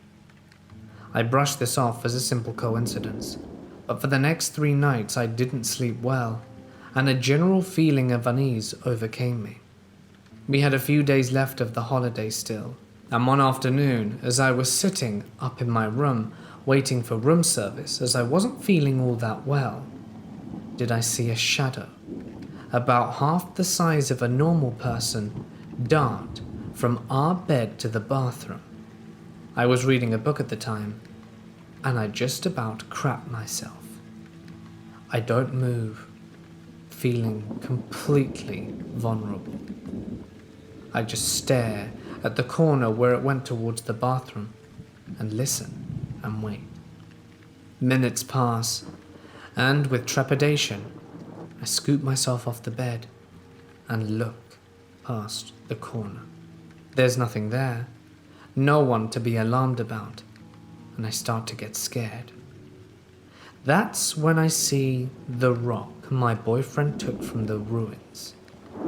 It's just on the glass table in front of the TV. And I wonder, all of this started when he brought the rock. Could it be? I go downstairs to rejoin my boyfriend a little while later and start speaking to him about the rock and asked him what made him want to bring it. He confessed he just thought it was cool and would be something fun to show the lads. I gave him a snort and went to speak with the bartender and get another drink. We started a conversation and I steered it towards culture and history, and then finally towards the ruins. I wanted to be subtle. Then I said that I heard of the people that took objects from ruins like rocks and stuff. His demeanor changed from the happy, pleasant tone we were conversing in prior, and he looked at me and said, "Did you take something from the ruins?" "No," I said, lying through my teeth. "Good. They say that those who take from the sacred sites are haunted by alushes." I asked him what this funny word meant, and he said that in Mexican culture, they are these tiny dwarf-like spirit things that can drag your soul to the ground and kill you if you're not careful, but they are not to be trifled with. I understood them to be somewhere between a ghost and a bogeyman, but I took his warning very heavily, as I had seen something half the size of a man earlier that day. I told my boyfriend later in the evening that I was having misgivings about him having taken the rock, and convinced him that the best thing to do would be to return it. So he begrudgingly agreed, and we took the same tour again, albeit with a different tour company to not be suspicious, and he returned the rock exactly where he found it. I'm happy to say the rest of our vacation was spirit-free, and the feeling of unease lifted. Whether the feeling was in my mind or not is another matter, but I know that I saw that shadow dart from our bed to the bathroom, and it's something I'll never forget. Don't go pilfering sacred sites, people. You never know if you might bring more home with you than you expected. This period of my life started out as something very positive, but quickly spiraled into one of the darkest periods of my life, and the whole thing just feels like a blur in my memory. I started dating this girl that loved the show Paranormal. She had a pentagram tattoo on her, but she didn't even know what a pentagram was when I met her. It was essentially a symbol from the show that looked very similar to a pentagram. Things were great at first. I got a job at a warehouse working the night shift, and shortly after, I was able to get a cheap 3-bedroom in the city. I loved the apartment, and I loved her. Our relationship was great at first, so I get the rental agreement signed and we move in. I have 2 beagles, and I had just brought in their little dishes that they eat and drink out of, and I set them down on the kitchen table, and immediately the damn thing flies off the table before my very eyes. I didn't know what to make of it, so I just let it go. It freaked us out, but her more than me, because honestly I didn't really believe in ghosts until I lived here. I knew strange things could happen, but I just thought there must be some other explanation. The first major incident I can think of involved a brand new towel cabinet in the bathroom. I had just washed about 10 towels and put them in said cabinet. Now mind you, this cabinet smelled like fresh wood, and my towels smelled like fresh laundry. Well, the next day, that cabinet was saturated with the smell of death or rot. It freaked us out, but again, I wasn't jumping to conclusions, and anything could have been the cause of the smell. The smell was isolated to the cabinet. I seeped in my towels and re-washed them. The smell was gone the next day. Seems to me like an animal died in the wall, and the smell wouldn't go away. At this point, we had heard the place is haunted from the upstairs neighbor. Apparently, A 7-foot tall shadow man in a hat had been seen. Neighbors' friends saw it and would not come down to the house due to fear anymore. Whatever this entity was, it seemed to have a sort of obsession with my dogs, and the dog's bowl in particular. So I'm at work, it's about 3 a.m, and I'm in receipt of a frantic phone call from my girlfriend. She didn't work and just stayed home all day and night, so she experienced most of this. She was in tears, and so scared she could barely get the words out. Honestly, it still makes me feel the same type of way, remembering how scared she sounded. She was in the living room, which was a big space, essentially half the apartment connected to the kitchen, which was essentially the other half, chilling with the dogs on the couch, when she heard a knock in the kitchen. My dog, Scout, perked up and starts growling and staring in the kitchen like there was an intruder. She's looking, and before her eyes, the dog dish in the kitchen very slowly starts sliding across the kitchen floor. She basically went into shock out of fear, but called me in, and I came home and did what I could, which was basically nothing, and put the dog bowl in its spot and went back to work. 10 minutes later, I got another call. The dish moved again. Her mother picked her up, and she spent the night away. The sun was up, and I got home, and the house always felt safer when the sun was up, so I just went to sleep. The front patio light started going on and off by itself. It was creepy, but again, nothing too crazy. My one dog seemed to never see the entity, but my other dog would always have this terrified expression on her face and would behave as if another person were in the house. The upstairs neighbor was going through the attic and found some weird-ass note in the prior tenant's belongings that said, "Madark is God." I googled Madark, and it turns out that it was some ancient Babylonian god. I bring up to the landlady that the place is haunted, and she confirms it. Cool. Thanks for telling me that after I moved in. Shortly after, my ex starts hearing disembodied voices. A man whispering in her ear from directly behind her when she was in the bathroom. My voice calling to her when I'm asleep rooms away, and footsteps around the house. Tables flipping over in the living room in the middle of the night, causing me to storm out my bedroom ready to whoop some burglar to find nothing but an overturned table. Whatever this thing was, it was horribly negative. This wasn't just some haunting where a ghost is doing random things. It had a mind, and it seemed to be doing things that caused stress and negativity to take hold on my relationship. When things were good at home, the paranormal activity would rack it up. And then when things got bad for us, it would go dormant. It felt like it always had to keep everyone in the house at each other's throats.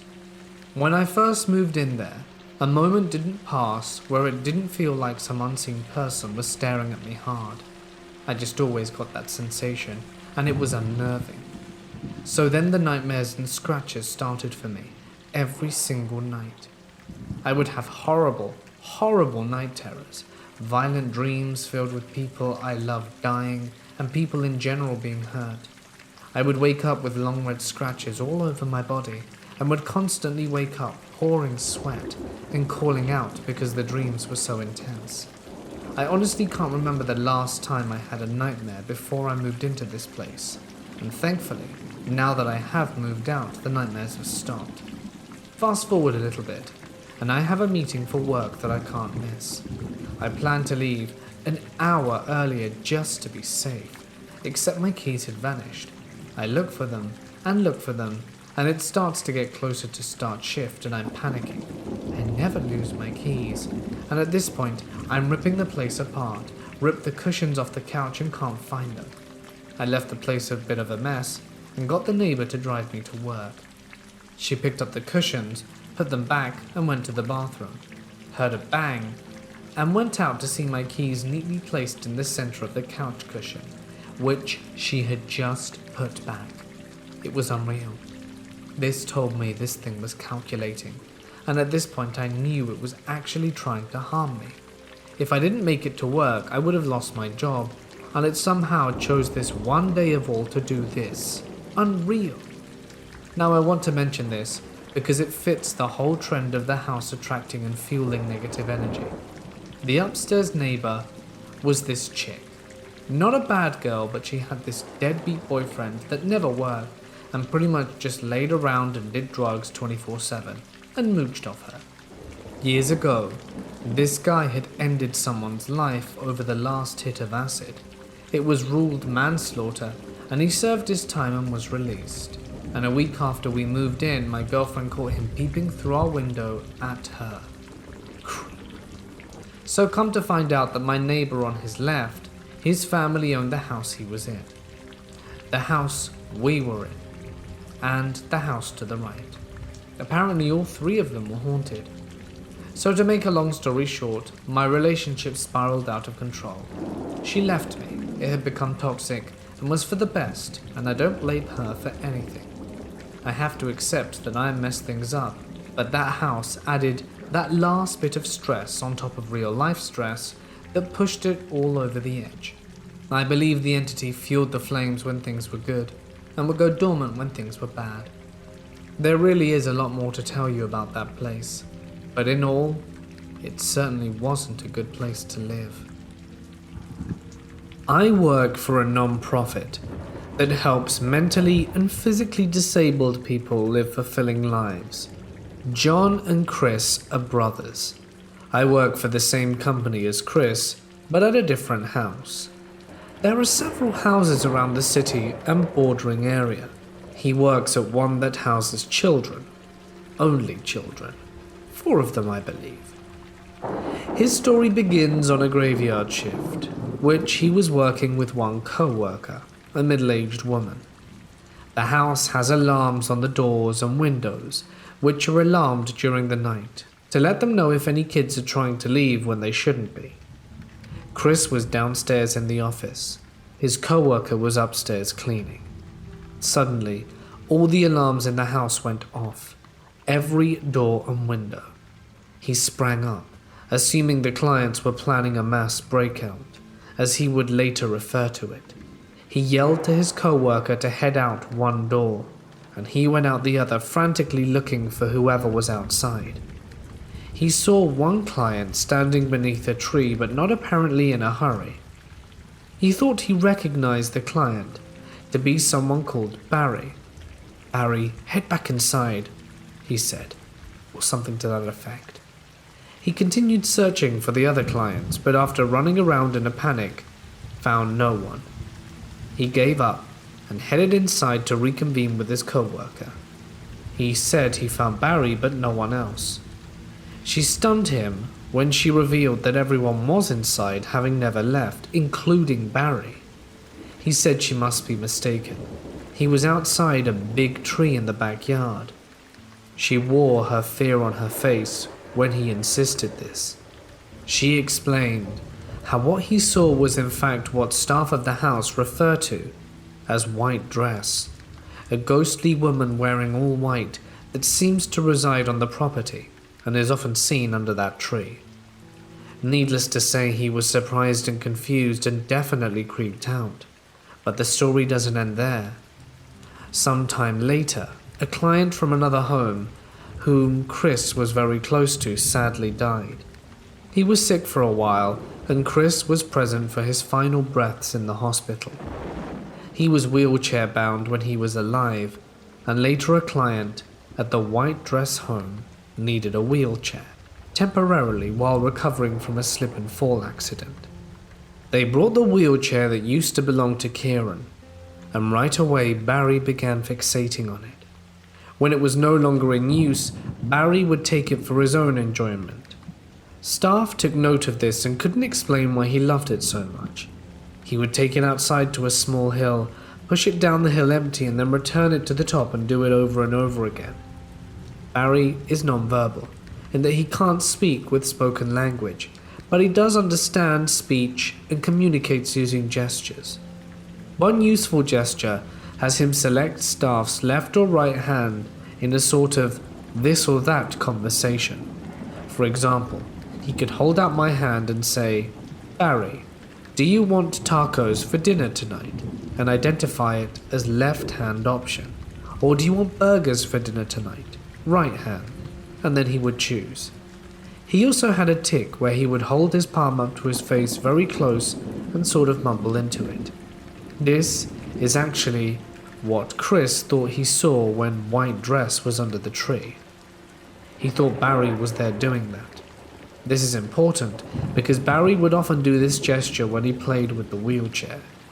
Staff got curious and thought they might be able to determine who Barry was speaking to and playing with in the wheelchair. They posed a sequence of this and that questions with fake names. Barry, who's in the wheelchair? Is it Michael or Emily? No response. Is it James or Samuel? No response. Is it Stephanie or Teresa? No response. They did this a few times before dropping in the real name casually. Is it Kieran or Jen? Right away he selected the correct hand. Everyone present was shocked. According to Chris, he was the only real link between Kieran and this house. Barry and Kieran didn't know each other, and he didn't believe anyone talked of the previous owner of the wheelchair, and he can't explain how Barry knew his name. This story doesn't end there, however. For reasons unknown to me, Chris took this wheelchair home for a while. Maybe it was a keepsake. He took it home with him, and weird things began happening around his house. Chris and John, like I said, are brothers. They live in a big house and rent it out with their girlfriends, as well as 2 others. One day, everyone was out, except for John and Chris's girlfriend. Both of them claimed the door to Chris's bedroom slammed much too loudly and hard to be explained by wind, especially since no windows in his bedroom were open. This happened a few times while the wheelchair was there, which is more interesting when you know that Kieran would often get Chris's attention by slamming doors. John said other strange things had happened once the wheelchair arrived too, but I'm a bit confounded on details. I do know he claimed to have once heard someone calling his name, but no one was home but him. As I said, both Chris and John remain skeptics. They agree these events are all strange, but ultimately are not convinced. I too am what I call a hopeful skeptic. I would love for any of the paranormal subjects in the world to be verified, but I guess I need to see it myself to believe it. John summarized his feelings well by saying, "I'm not saying it was a ghost. I'm just saying weird things would happen while we had the wheelchair here, and they stopped when the wheelchair left." I asked about the current whereabouts of this wheelchair, but I forget what they said. Either they don't know, or it's somewhere else in the company, where Chris no longer visits. If I can get hold of it, I'd love to ask for more details. I'd like to know what you guys think about these stories. Specifically, I'm curious to know more about what John said are referred to as anchor points. The wheelchair was present when Kieran died. Apparently some believe that souls, which I do not believe in, can attach themselves to physical objects of importance from a person's life. This logic doesn't make sense to me. Even if I suspend my disbelief and believe in ghosts, what makes me believe these ghosts can attach themselves to objects? Is it the same logic that ghosts haunt certain areas, homes, vehicles, or rooms? I'm just dying to be convinced. And I always love hearing more stories and reading theories and learning about this topic. Finally, I'd like to mention that I spoke to John. He also has videos of the chair moving by itself on flat ground. It was deleted on his phone, but he hopes a co-worker still has it. He also clarified that he never really attributed these events to the chair until later when he heard staff speculate there was a cursed object, and he put it all together. Lastly, he added that another boy at the house was able to describe White Dress, and he often played with the wheelchair too. The details get kind of confusing because the White Dress stories and the wheelchair stories are separate, but he said it was all amplified once the chair arrived at the house. Finally, he told me of an incident where the wheelchair was rolling down hills and slamming the doors, And it was strange to him, because those were the things that Kieran loved to do the most while he was alive. My dad passed away when I was 11. Every summer we went to a little town which had a porcelain doll museum. I loved going there, hanging out with my dad, and had several dolls myself, but the one I loved the most was one that resembled an Indian girl with 2 braids. I kept it on a shelf that was facing my bed, pushed it to the corner, and I had it for 3 to 4 years. I didn't even touch it, I only admired it. Well, as I mentioned, my father died in December. Fast forward half a year later, it's June, summer holidays, and I'm laying on my bed with my laptop, chatting with my friends at midnight. Both my door and window were open, but it was quiet outside with no wind, and the doll suddenly fell to the floor. I was startled by the noise but confused since it didn't shatter. The shelf was 1.7 meters high, so I turned off the light, covered myself in a blanket, and went to sleep, hoping I could. The next morning the doll was still on the ground face down. I started to think how it could fall. It was protected from wind, although there was none, and a 40-centimeter empty space in front of it. I got up shaking and slowly approached it. I sat on the floor and picked it up. It was intact, except for one thing. The left braid was cut in half, not torn, cut. I quickly put it away and never touched it again, nor even took a look at it. I still don't really know what happened. I tried to think it was my dad comforting me, but as I grew older that didn't seem logical.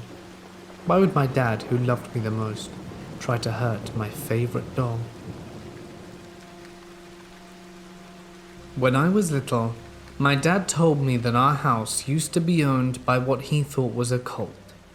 We know nothing about this supposed cult, except that the leader owned several nice cars that were remained parked out front most of the time.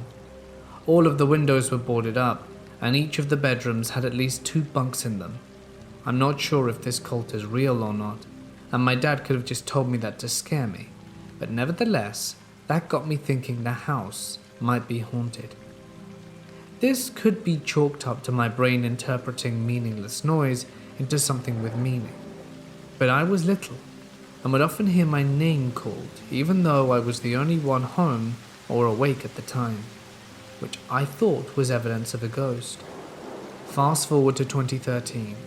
I was in 8th grade, and I wanted to test whether my house was haunted or not, so I used my homemade Ouija board to try and communicate with the other side.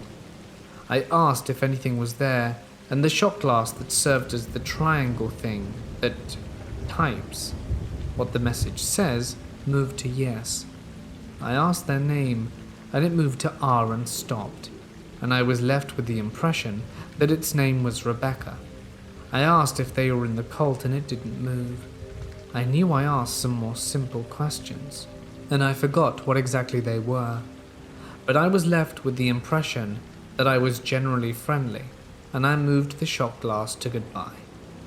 More recently, one of my dogs has become terrified of 2 doorways in the house. One is on the ground floor and one is in the basement. The ground floor doorway connects the living room and the dining room, and the basement doorway connects a room with a fireplace to another room in the basement, where we put the dogs when no one's home. It's worth noting that the fireplace room is the room where I conducted my Ouija board experiment. The first time I noticed him being scared of a doorway was in the basement. At first I thought he was scared of the room we put him in when we leave, because he doesn't like getting locked up for several hours while my parents and I are at work and school, and I didn't think anything odd was happening. But when he became afraid of the upstairs doorway, which he had no reason to be afraid of. What do you mean by scared? I foresee you asking. I mean tail tucked between his legs. He was so scared he wouldn't even pass through the doorway. If you call his name a shaken box of treats, which he would usually come dashing out for, he still wouldn't come. The first time I noticed this behavior upstairs, I picked him up and walked close to the doorway. It was my intention to make him cross it, realizing nothing was there, but he tried to bite me, so I set him down. People say dogs see things that we can't. Could there be a ghost that hangs around these two doorways? Maybe. I don't know. But I do know he's scared specifically of that doorway, not the door. He exhibits the same behavior on both sides of the ground floor doorway. As for the basement doorway, he could just be scared of the room itself, but I've never seen him be scared of the doorway from the room where he gets locked up. The times I have seen him scared of the basement doorway were at night, which wouldn't make sense if he was scared of getting locked away, as we don't lock him up at night. While I've yet to experience his fear of the upstairs doorway, I have experienced his fear of the basement doorway. When I was little, there used to be a TV in the dog room where I would play GameCube. I usually played at night, and when it was time to go to bed, I would sometimes be overcome with fear as I passed through the doorway. I would imagine a disembodied hand reaching out the darkness and trying to grab me as I dashed to the stairs. Did I ever see that hand, or do I believe that hand was really there? Of course not. It must be my imagination. But that doorway gave me the creeps when I was little. Even now, while I don't imagine a hand coming out of the abyss trying to pull me into the room, my animal brain sometimes takes control for a split second and screams "run" as I'm going upstairs, before my adult brain chides myself for being such a child. I've also experienced sleep paralysis a number of times. As anyone who's had sleep paralysis will tell you, haunted house or not, sleep paralysis is one of the most terrifying experiences you'll ever have, even if it lasts less than 30 seconds. Two of these experiences stick out to me. I'll start with the first, less scary event. I had been having trouble getting to sleep the past few nights, so my brother gave me some sleep aid. I went to sleep almost immediately and slept for a few hours before walking and finding myself unable to move. This was my first episode of sleep paralysis, and simply not being able to move was the most terrifying thing I had ever experienced. After I got over the initial shock, I looked around my room and saw dark figures standing in my closet, watching me. This went on for a few seconds before I regained my ability to move and it vanished. I stayed up the rest of the night, as I didn't even know that sleep paralysis was a thing, or that hallucinations often accompanied it. Now, when I have sleep paralysis, I'm incredibly scared during the episode, but immediately afterwards, the fear is gone, and I usually can't even remember what I saw the next day. Just that I had sleep paralysis, and I either had a hallucination, or I didn't. My second sleep paralysis story is unlike anything I've ever experienced before or since. I fell asleep and woke up in the middle of the night to find I couldn't move. This time, however, I heard something. Maybe I'm making a mountain out of a molehill here, but I never heard things in my sleep paralysis before or since. I heard what sounded like a baby giggle.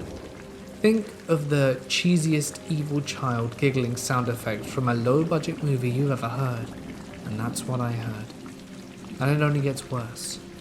Usually I sleep on my back, which just so happens to be the most optimal position for sleep paralysis. But that night, I was sleeping on my side, and I felt something breathing on my neck. Just like hearing things, I had never felt something during one of my episodes that wasn't actually there. On top of that, there was again a thing in my closet, but this time it came out, walked right up to me and crouched down, so we looked at each other in the eyes. Then I regained control of my body, and it disappeared. And that's all I have worth sharing. I've always been a skeptic of the paranormal, and, though it's always interested me, have never believed in it, even though my own experiences could be easily debunked. The Ouija board stuff could be idiomotor response. Animals behave irrationally trying to understand why they do things, and it's often fruitless. And my sleep paralysis experience could just be my imagination. I'm not sure you'll believe this is evidence of the paranormal or not, but I've always wanted to share some with my experience of the strange. I hope you appreciated my story. When I was 16, I found a yellow sheer fabric, I think it was tapestry, with outline of white fishes on it, in my parents' attic. It was summer. My room tends to get hot, so I ended up using it as a blanket of sorts. My parents have no recollection of it or why it was in our home. I remember one night as I was trying to look for it, and it seemed like it had vanished. I didn't really think much of it. I thought maybe my mum misplaced it when she washed it. I guess a few months passed and I remembered and wondered what had happened to it. My dad, turns out, burnt it. He said that one night he went to check on me and my sister, as we shared a room and slept in separate twin beds. He told me that when he looked at my bed, it seemed like no one was sleeping there. He got closer as he was worried, and I was there. He said the more he got closer, he noticed it looked like I was wrapped with pitch black darkness, which really freaked him out, because my bed was against two big windows and I purposely had really sheer curtains so that the moonlight and sun would brighten my room. But somehow, with the moonlight shining, I remained to look like darkness. My dad removed the blanket off me to make sure I wasn't passed out under it. He said he later looked at the blanket to see why the hell a sheer yellow blanket would do that. He said the white fishes didn't look like fishes at all. He described it as looking like the skeleton of fishes, with something inside the bellies trying to get out. That's when he decided to burn it. Honestly, I don't know what to think to this day. I never felt anything wrong with the blanket itself. I really think my dad was just being dad, as he's a man of faith, and around that time he was listening to a sermon of objects being able to retain spirits. Matthew 8:24-34. Is what I remember him bringing up. I'm just wondering if anyone might have experienced anything like this. I'm not sure if the blanket was cursed, but whatever my dad thought, it was enough to burn the damn thing. Then again, my dad can be very extreme when it comes to things. I'd just like to know someone else's thoughts. I don't know what's been happening, but everything has been weird in our home lately. My cousin said it was probably a ghost joking, but it got me thinking. Everything in our refrigerator has been expiring and is full of mold. Nothing was supposed to expire until the end of next year, and yes, our refrigerator temperature is fine. It's 36 Fahrenheit. The dishwasher was full of maggots as well, which almost caused me to vomit. I've been hearing soft footsteps lately in the living room when I'm home alone. The walls are soundproof as well, so it can't be my neighbors. And I have 2 cats, but they're always in my bedroom. Even my cats, for God's sakes, have been hissing and running away from the pantry when I open it. I removed all the bags and food, which caused them to get even more scared. This all started about 2 weeks ago when my mother brought antique dolls at the thrift store, which, yes, I know is a stretch to even think they're haunted, and it might be a coincidence, but I'm not taking any chances. This might all have been something to do with those dolls. I don't really understand why this is happening now. I'm very uncomfortable in my own home. We can't move out. We can't afford anything like that at the moment. I just want to know what is going on. I had missed the last bus home from a friend's house, so I walked home one night. It wasn't too far, and I was texting my boyfriend so that he knew I was safe. About 20 minutes into my walk, I heard what sounded like a chain-link fence being shaken rather hard. I turned around to see no one. Being late, I knew it could have been coming from a neighboring street, so I brushed it off and kept walking.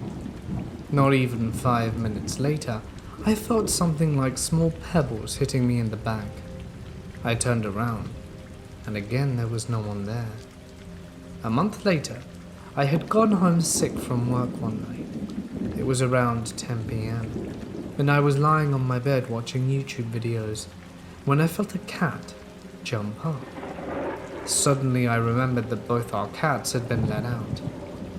Seeing as we lived on a main street above a dairy that had a dog, we would wait for the dairy to close at 9 p.m. and the owners to leave before letting the cats out.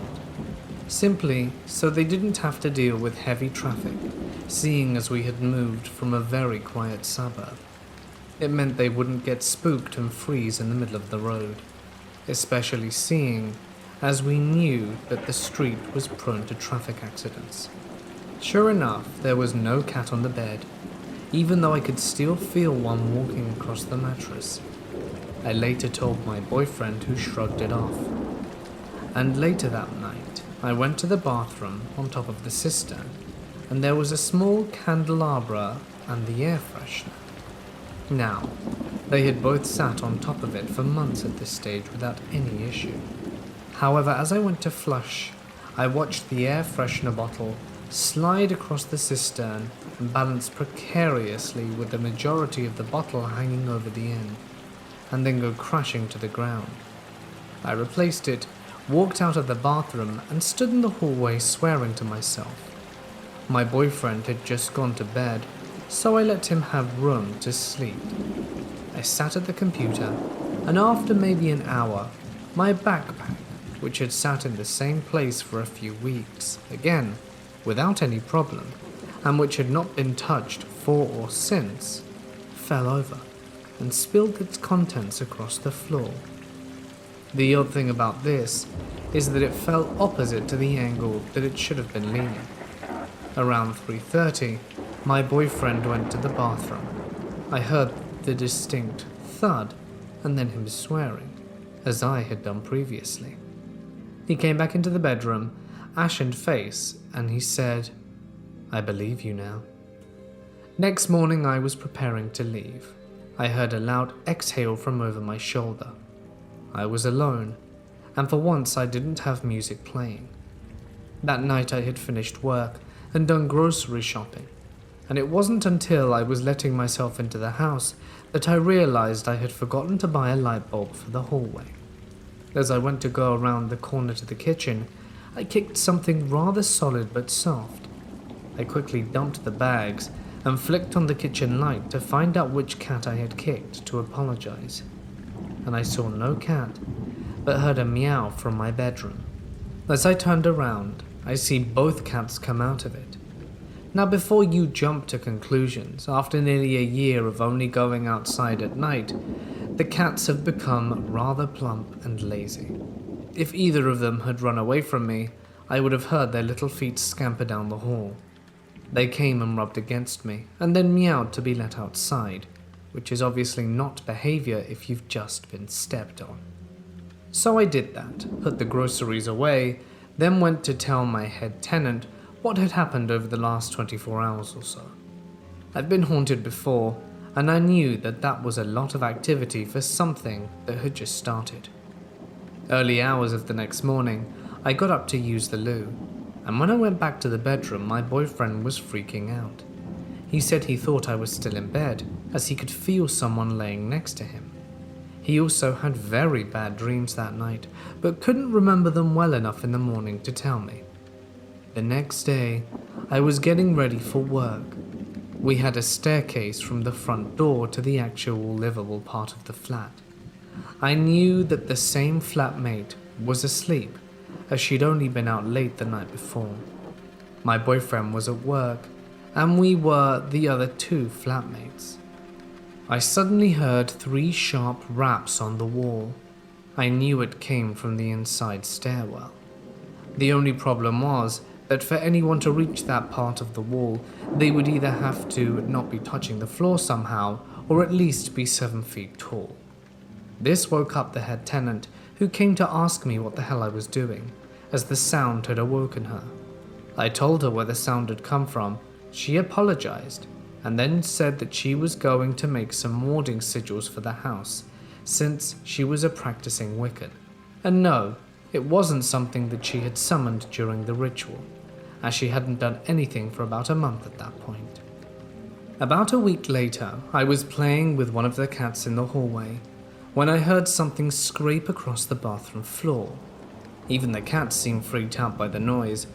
He put his hackles up and started hissing and spitting and backing away from the room. I was the only person awake in the house at that point, and being late at night, the dairy downstairs had long since closed. Early the next morning, I was putting my boots on when something rather violently shook my chair. I was glad I was about to leave for work, and again, a gap of a few days, and I'm getting ready for work. I see a little orange and white paw poke out from under the chair. Thinking it was one of my boys asking for attention, I reach down to pat them, but there's nothing there. I look around the flat. One cat is asleep on the bed. The other I hear meowing from the hallway. The cats are fat, and as I've mentioned previously, could not move that fast. A few days later, it's 3:05 a.m. I go to the toilet, go to the kitchen and feed the cats, wash my hands, and as I'm going back to my room, the bathroom tap starts running. I was the only person to awake, and I hadn't been in the bathroom. It was quickly getting over 3 a.m. in that house at that point, and about a week later it's mid-afternoon, and I feel something clawing at the computer chair. Both of the cats are asleep in different parts of the bedroom. A few weeks managed to pass with no noticeable activity, but then one day I had decided to do some baking and clean the communal areas of the house. I had put the mop head on the floor in the laundry because I had been using the tub for something, and since people were asleep, I didn't want to knock it and make lots of noise. I was in the kitchen doing dishes and dancing around, when suddenly I hear a clanging noise from the laundry room. I went to see if the cats had knocked something over, and found the mop head in the sink. I still can't figure out how something gets from the floor to not the floor. 2 days later, I'm up late, as I have work the next day. I was watching videos and heard a noise in the background. I thought originally it was part of the video, but when the video ended, it could still be heard. It was the sound of running water at 4:15. I was the only person awake again, and no one had been up for over an hour. I could always hear people when they moved around the house, as all of the doors creaked. I went to the hallway and the sound got louder. I followed the noise. The cold tap in the bathroom was running as full as before. At this point, it hadn't been 2 months since the activity started. I'm terrified to leave my room between 3 and 4 a.m, and any time I do, my stomach ties itself in knots. I get clammy, start sweating and feel like I'm about to have a full-blown panic attack. I feel like I need to be physically ill and have trouble breathing properly. But the moment it hits 4 a.m, the feeling stops. By this stage, I realize I had stopped seeing my guide. I have a black cat that I only ever see half of at a time, either the front, as it watches me around the corner, or the back, as it walks around one. I used to see it roughly once a week, but I haven't seen it for about a month at this point. A week or so later, I had planned to take my new camera to work with me, to test it out on my walk home. I would always walk home after a closing shift, as it was faster than waiting for the next bus. I had told one of the other girls my plan, except that I had managed to forget to pack said camera. She freaked out when I told her I walk home alone after 11 p.m, but I never had any problems. Seeing as I had left my uniform on for the walk, people left me alone on the rare occasion that I saw anyone. Not that I did anything overly exciting for a job, as I worked at a supermarket. So I get to the top of the hill, go to the lookout, and go to take photos on my phone of the lights on the other side of the harbour, just because I love the view. The first photo was fine. The second photo had a strange blue fog across it, and the final photo was also fine. I went into the gallery to check the photos, and the blue fog was a face right in front of my lens. Important detail. I was standing on a park bench and holding my phone above my head to where I could just see the screen, making this head roughly 7 feet off the ground. You best believe it when I got out of there really fast. But until I deleted the original copy off my phone, I was having massive issues. The battery drained within a day even if I wasn't using it. It took all night for it to charge, and it still wouldn't be full in morning. It kept randomly turning itself on and off, and the moment I deleted that picture, the issues ceased. About a month later, through strange noises and things moving in the house, this had become a nearly daily occurrence.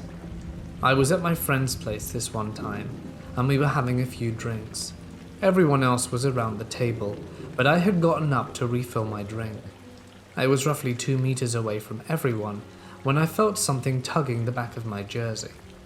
So now things were happening outside my house as well.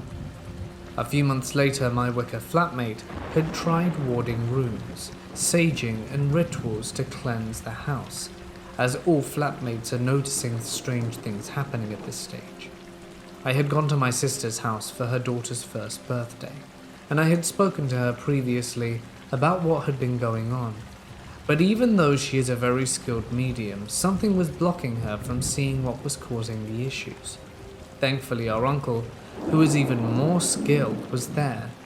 I told him about what had been going on and showed him the picture, as I had still access to it thanks to Messenger.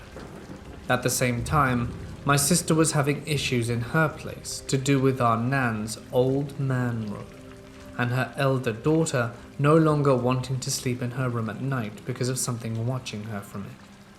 Our uncle had told her that it was just a curious relative, possibly someone who had given Nana the robe.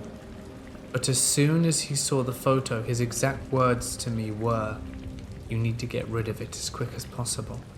I'm not going to tell you what it is because I don't want you to lose faith in yourself in being able to banish it.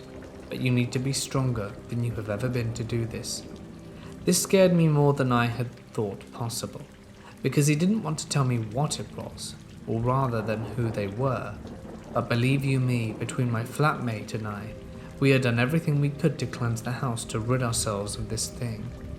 Finally, a month later, after plenty more activity in the house, hearing my name whispered in my ear at work, and hearing a child's laughter when I was alone, having electronics stop working on me, including tills and EFT POS machines at work, I somehow got rid of it.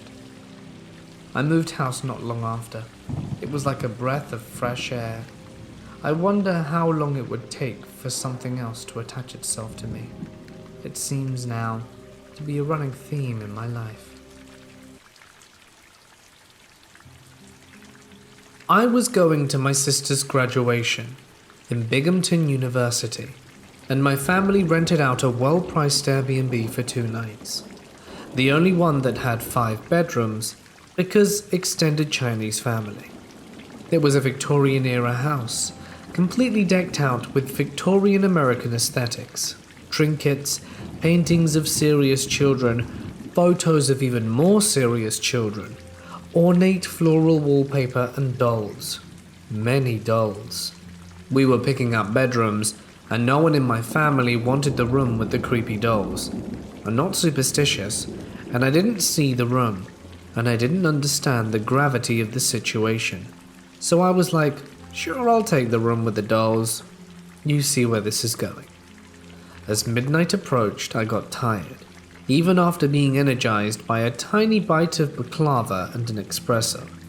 So I was the first to go to bed. I went into the room and saw the dolls. They were locked inside a glass case, all facing the bed. Don't be silly, I thought. You're a brave trans girl, and they're probably more afraid of you than you are of them, because you're something they've likely never encountered before. Silly thoughts. I decided to take out my black ebony-handled Opinel pocket knife and slept with it at the nightstand, so I would have some protection. I watched YouTube for a while, turned off the lamp, and went under the covers. I felt the dolls staring, but my rational side told me it was all in my head. By 3 a.m., I was half-conscious, slipping in and out of pure unconsciousness. While I was in a dreamlike state, I was aware of everything going on around me. The dolls staring. Were they next to me? I was afraid to open my eyes. I blinked. and I thought, it's okay, I have protection. I didn't dare look at the ebony-handled knife on the nightstand. I was afraid I'd see a doll next to me. Then I remembered statistically armed victims of assault tend to have their weapons taken away and used against them. And I thought, my gosh, I'm gonna get stabbed. Then I heard vividly a playful, childlike voice. It would be my heart's desire. I immediately became alert, like R2-D2 rebooting after being in low power mode. Adrenaline rushed through me. I heard a ringing in my ear as my awareness went from 0 to 60 in a split second. I stayed like that until the sun started to rise at around 5 a.m. That was when I fell asleep. When I woke up, I dreaded having to sleep there again for yet another night. The next night I thought, you know what? Violence begets violence.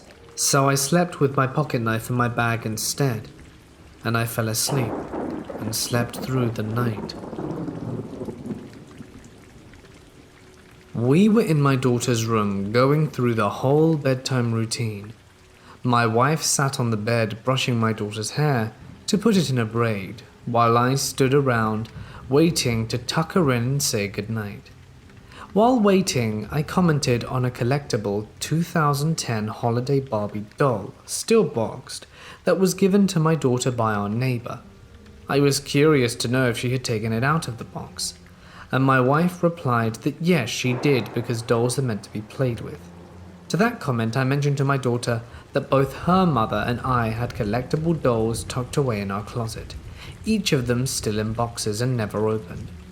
These were a Bruce Lee action figure and a Jesse the Governor Ventura doll, and a 95th anniversary collectible Raggedy Ann doll. As I said this, my wife quickly corrected me and said no, that it's a Cabbage Patch doll that she owned, and that one of them would tan well. Having just reorganized my closet one day before, I was pretty sure it was a Raggedy Ann doll, but my wife swore up and down that she never owned such a thing. Curiosity got the best of me, and so I pulled the box out of the closet and brought it back to the room to show her. As I held it up, my wife stopped brushing my daughter's hair and slowly shook her head, and, trying not to scare my daughter, mouthed the words, "It's not mine. I've never seen it before," with a very serious look in her eyes. My wife has an incredibly sharp mind and a memory that sometimes terrifies me, so I know she wasn't trying to pull my leg. I asked if it might have been given to her by her sister, but a quick phone call confirmed that her sister had not. She once did, however, give her a collectible Mary Poppins doll, which both of them remembered. So here we are now in our home, a doll for which we have no idea where it came from. I thought I had chills already running down my spine at that point, until I realized the doll was coincidentally the same as Annabelle, the haunted doll, which spawned horror movies and are now kept in the Ed and Lorraine Warren Occult Museum. It's probably nothing, but seriously, we freaked out. My wife does have a Cabbage Patch Kid tucked away in another closet, but it's not this one. I live in Adelaide, South Australia. I moved to the city from a small country town with my partner, Mrs. Brajikarp, roughly 10 years ago now. We moved into a small, 2-story townhouse with another friend. It was a really nice place, clearly an older building, but the interior had been modernized. Everything started off okay. Our friend took the master bedroom, which came with a walk-in wardrobe, while we took the room next door. Both bedrooms and a bathroom were up on the second floor. Under the stairs was a small broom cupboard. We didn't use it much at first, because for some reason it was extremely cold in there. Nothing could heat it up, not even a heater. We assumed there must be a hole leading to the outside somewhere, and left it at that. It was about a month into living there when the first weird thing happened. I was home alone sitting downstairs with the TV on quietly, while I read a book, and I heard my name. I looked at the TV thinking that someone on there must also be named what my name is. But no, nobody on that episode of Scrubs was called that. Out of sheer curiosity, I turned the TV off and listened intently. Nothing. So I figured it must have been my imagination. And then I went to turn the TV back on. As I pressed the power button, I heard my name again. The voice was definitely coming from upstairs. I believed since I was a kid, due to other experiences. But this really got my hairs on end. I called Mrs. B and asked when she would be home. Not until tomorrow. I'm staying at my mum's tonight. Our other housemate was also away. I turned the TV back on, raised the volume and found some blankets in the cold cupboard, and slept downstairs that night. The name calling continued on and off for a few months, but our other housemate never heard it. In fact, she didn't believe in anything paranormal and thought I was making it up. Mrs. B did, and agreed there was something else in that house. Not long after, our housemate moved out, and we took over the master bedroom. A few days later, a handyman came to install a TV antenna plug on the wall downstairs. To get the wires through the wall, he had to get into the crawl space upstairs. It was around lunchtime, and we had an awesome takeaway place just round the corner. I let the guy know I was ducking out for 10 minutes or so to grab food, and left him in the crawl space. When I got back, I found him downstairs confused. "Did you come back 5 minutes ago and call my name?" he asked. No, I said. And he explained that he heard the door open and close, and then his name was called. He chalked it up to my next-door neighbor, but I knew that wasn't it. The real terror began about a week after that. I came home from work at about 8 p.m. when Mrs. B was working late and couldn't be home until midnight. But when I walked into the back door, I distinctly heard her call my name from upstairs. I called back that I didn't think she'd be home yet, and made my way up. Opening the bedroom door, I instantly realized that it was not Mrs. B who called me. A wave of hate burst from that room and hit me like a ton of bricks. Never before and never again have I felt a presence like that.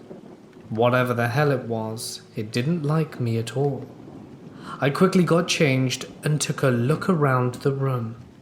The walk-in wardrobe had a white curtain for a door, and I closed it every morning when I left the house. It was wide open now.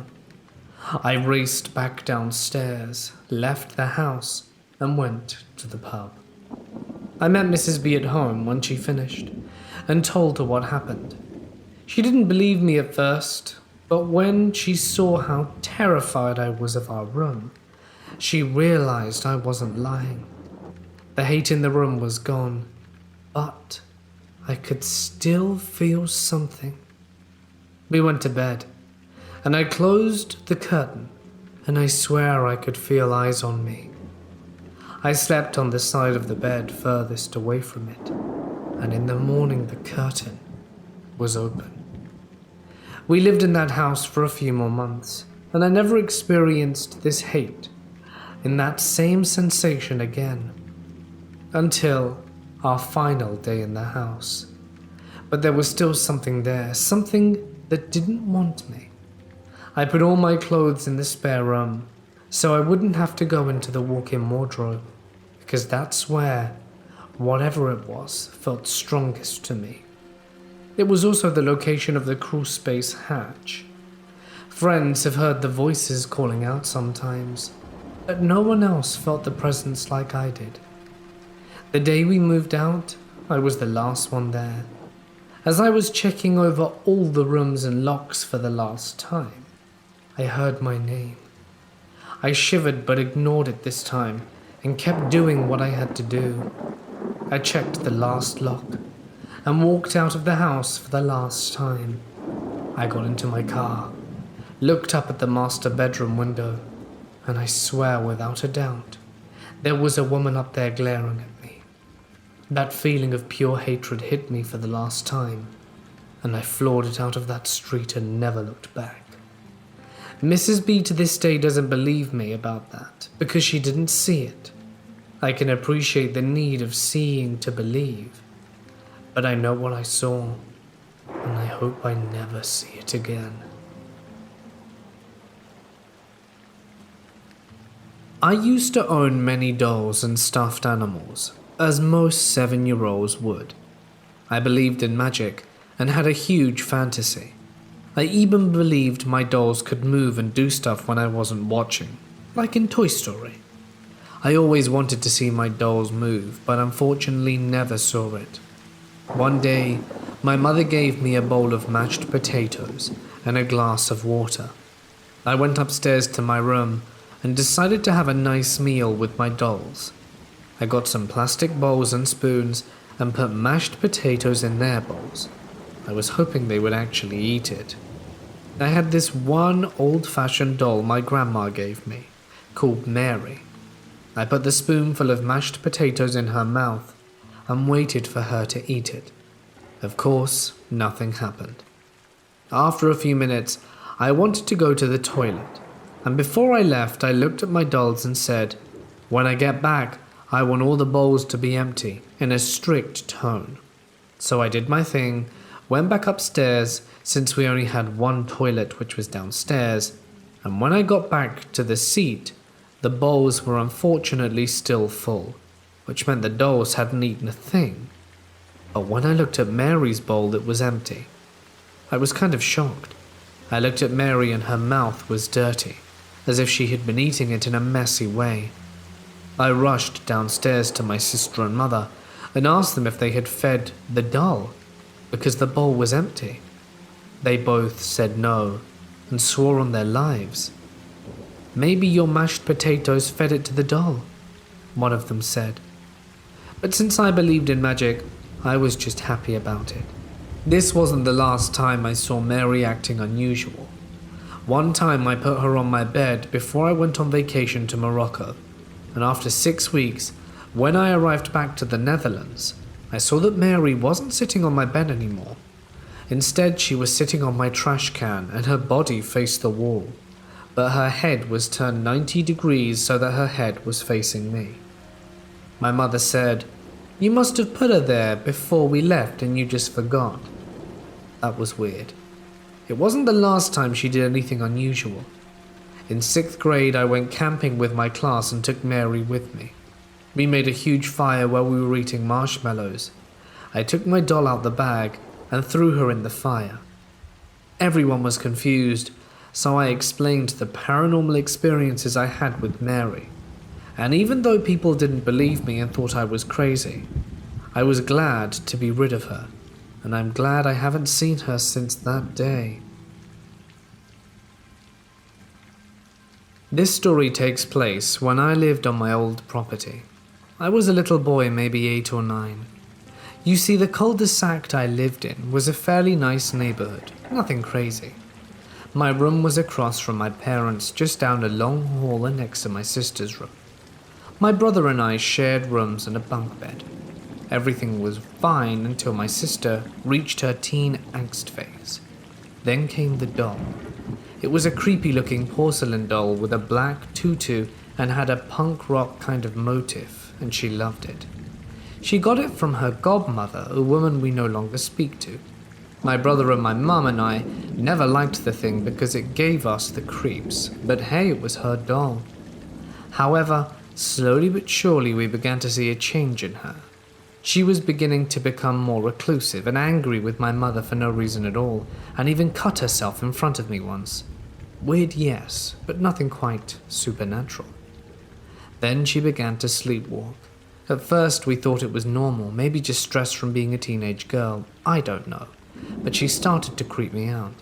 And because of this I began to lock the door at night after my brother fell asleep.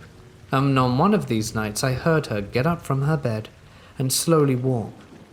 I was in my top bunk, mind you, watching under the door when I saw her shadow.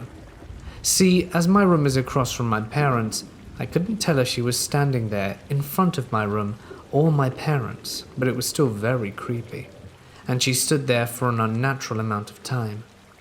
On the last occasion, we all awoke one morning to a knife under my parents' bedroom door, and this just made them flip out. They weren't scared, they were more concerned about my sister being nuts and homicidal, since she'd been acting so strangely. Things went on for a little bit, until one day the doll disappeared, and my sister came out furious, huffing and puffing, but no one in the house seemed to have an inkling about its disappearance. And so, life went on, and I never knew what happened to it, until I asked my dad about it years later, and he enlightened me.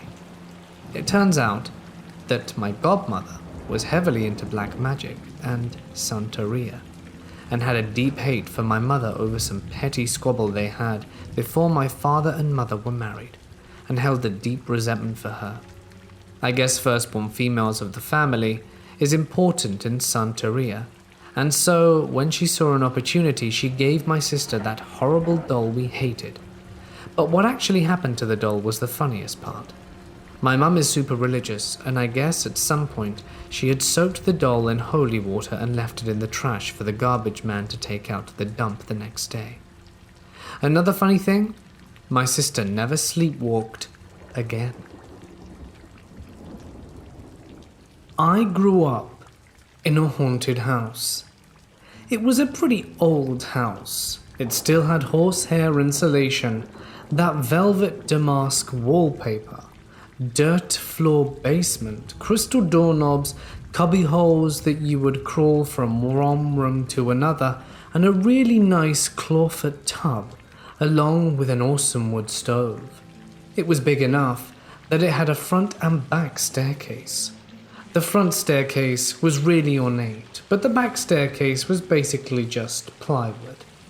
Okay, now that you have a visual, on with my family's experiences. When I was very young, I became more aware of the noises and actions, and my parents would tell me it was all in my head. The older I got, the more I began to doubt that. Starting with the everyday and night experiences, like the footsteps up and down every night, mostly heard on the creaky back staircase.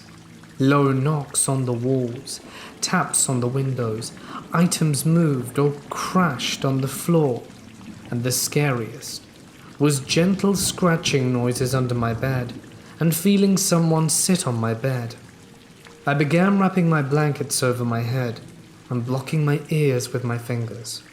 Around 10, it became more intense, doors opening and closing with enough force that it was definitely not a draft. The silverware drawer was completely pulled out and smashed to the floor when everyone was in the living room, feeling not so much a tug on my hair, but like someone was lifting up strands. At this point, my little brother of 6 and me at 10 had been sharing a bedroom. All the rooms were huge. My dad built me my very own room that was previously attic space, but on the same floor. It was huge, and was more like a living room with a bedroom around the corner. Every few days, I would be in bed, and hear my door creak open. Someone walk over to my bed and sit down. It was terrifying. I still used to go blankets over my head and fingers in my ears. The knocking on the walls started to become more louder and fast. The scratching under my bed seemed to be a bit more violent. My parents still dismissed our fears. When I was around 11 or 12, it became even more intense. I had to babysit my little brother almost every day during the week. This was back in the day when TVs had knobs to change the channel. We would be in the living room watching TV, and the knobs would visually turn by themselves. Sometimes only a few channels over, and other times fast through a bunch. Like my parents, I downplayed it to my little brother, and just took him outside to play pickle or kick the can with the neighborhood kids. They had already told me the rumors about the house, and would hardly ever come over. The most notable experience was walking down the back stairs. A strand of my hair was tugged hard, and I heard distinct breathing in my ear. I grabbed my brother and went across the street and waited in the pouring rain for my parents to get home. Ironically, where we waited was an entrance to an old cemetery, but I don't believe it was related to the haunting. The older I got, the more aggressive it got. TV knobs still being turned, curtains moving, steps up the stairs turning into stomps. The weirdest to me was the phone cord. It was one of those extremely long cords. The whole family was in the kitchen, and it started spinning. Not like a regular spin, but diagonally, like a lasso, about 5 feet off the wall. My parents downplayed that too, but by then, it didn't matter. I started to become desensitized. Going into 5th grade, I acquired a new best friend. She would come over, and it turns out we were both really into the supernatural. Watcher in the Woods with Betty Davis was our favorite movie. I ended up telling her about the house, and we came up with a brilliant plan to buy one of those Hasbro Ouija boards, candles lit and everything. Never even thinking it would work, and I don't remember if I actually did get it to work. But one day while babysitting, I had my innocent little brother play with me. The board immediately worked. My brother was freaking out, but I kept on going. I don't exactly remember the exact questions, but some of the answers were, "Kill John, my little brother." My addiction with all things horror, movies and books and such, led me to believe I had to burn the board. I took it out to the side yard and tried to burn it, but it just scorched a little bit. My father asked why there was a huge pile of burnt leaves and sticks, and I told him why, and he got really serious. He dug the board out of the sticks and leaves and tried to burn it himself on the wood stove. It still just scorched, but more charcoal-like, so he threw it in the trash. After that, things didn't get much worse, but different. I had a huge double closet filled with metal hangers. The sound of them clanking against each other, like a hand sweeping over them, became a new scare.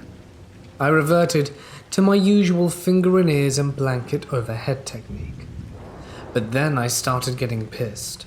I was so sick of being scared. I started yelling at whatever it was to leave us alone whenever it happened, and yelled that I wasn't afraid anymore, telling it to piss off. I had a game most people won't remember called Boggle. It was a cube of letters, and you shook it up and tried to find as many words as possible. One day I sat it in my living room and arranged the letters to say "go away" before bed. I woke up to the words being scrambled to say hump. Gross, I know. Everything ramped up. Louder knocks, heavier sitting on my bed, and more frequent visits into my room. By then I didn't care. I knew it sounds weird, but I started calling it out before I went to bed, and to wake me up at certain times, and it actually did with more gentle knocks by my bed. When something visual happened, I would tell it to cut it out. It didn't really listen that much, but it did occasionally. At the end of that experience, by the time I started fighting back, we moved. A few years later, my parents admitted it was haunted, and described some of their experiences too. I'm still drawn to that house, and I'm dying to walk through it again to see if it remembers me. Weird, I know. I've researched the house and owners and events related to it. The rumor was there was an older woman that died there and had an Irish wake. It was held in the house and lasted a week. I've desperately searched for the previous owners' names but found nothing. One notable thing is that the house has changed hands quite a few times since then. A few months ago I brought it up to my mum, and she told me the previous owners were a woman and her son that was a well-known judge. Their last name was Moriarty. Also, she told me how the day after the house was sold, the woman's daughter ripped the kitchen phone off the wall and screamed at my mother that now we couldn't use it to make long-distance calls. It didn't take long to find info on the son. He was a really well-known judge. The most messed up thing I learned from his obituary. He took a sabbatical to travel the world to visit sites that people have claimed to have seen the Virgin Mary. Why that is important, out of everything that happened. See the image of the classic depiction of the Virgin Mary in my little brother's bedroom window was the most predominant memory. I wasn't scared but more curious, and then it faded. What are the chances? I'm also agnostic, but for some reason have always felt a deep representation when I need someone to guide me, so I recite Hail Mary. It's been quite therapeutic sharing this. There are many more silly stories about what happened when I was young, but at the present time, I've been seeing moving shadows out of the corner of my eyes every once in a while, as well as orbs. Perhaps one day, I'll be able to revisit my old place and see if the spooks are still about. When I was between the ages of 7 and 10, I lived in a house in a small town in Missouri. Nothing was abnormal about the house. I mean, normal house settling noises which would cause me to have nightmares frequently, until this incident that I will begin diving into. The only weird thing that ever happened was our keys going missing. When you walk in the door, there was a giant metal wood stove that we put our keys on. They went missing for weeks. We destroyed the house looking for them, and one day they just reappeared and nobody knew where they came from. Anyway, there was a doll back when I was younger called an Amazing Grace doll. She had holes in her ears so she could hear you and would turn her head where the noise came from and would say, "Mama." Well, I loved this doll. I explicitly remember cleaning my room and propping Grace against the wall so she was sitting up. I lay down on my bed to read when I heard the clicking she would make when her head turned. So I looked up and stared at her and got the normal "Mama" she would say after she heard something. So I tossed my book down and picked her up to make sure she was turned off. She was. I flipped her switch and then flipped it back to off, thinking that it was a normal malfunction. I set her back in a spot and plopped down to continue reading. When I started, she said "Mama" again. So I went and took all her batteries out. I was over it at this point, so I just tossed her on the ground and went back to my spot. She started clicking quicker, and her head was moving back and forth, and she just kept repeating "Mama." I took off. I ran to get my dad, and he saw it and decided that we would burn the little doll. We did, and nothing happened again to my recollection, but my nightmares got worse. And this was when I was still religious, so I would put all my stuffed animals around me in a circle to protect me. I had a turquoise dream catcher and would pray every night for the nightmare to go away. They didn't until we moved.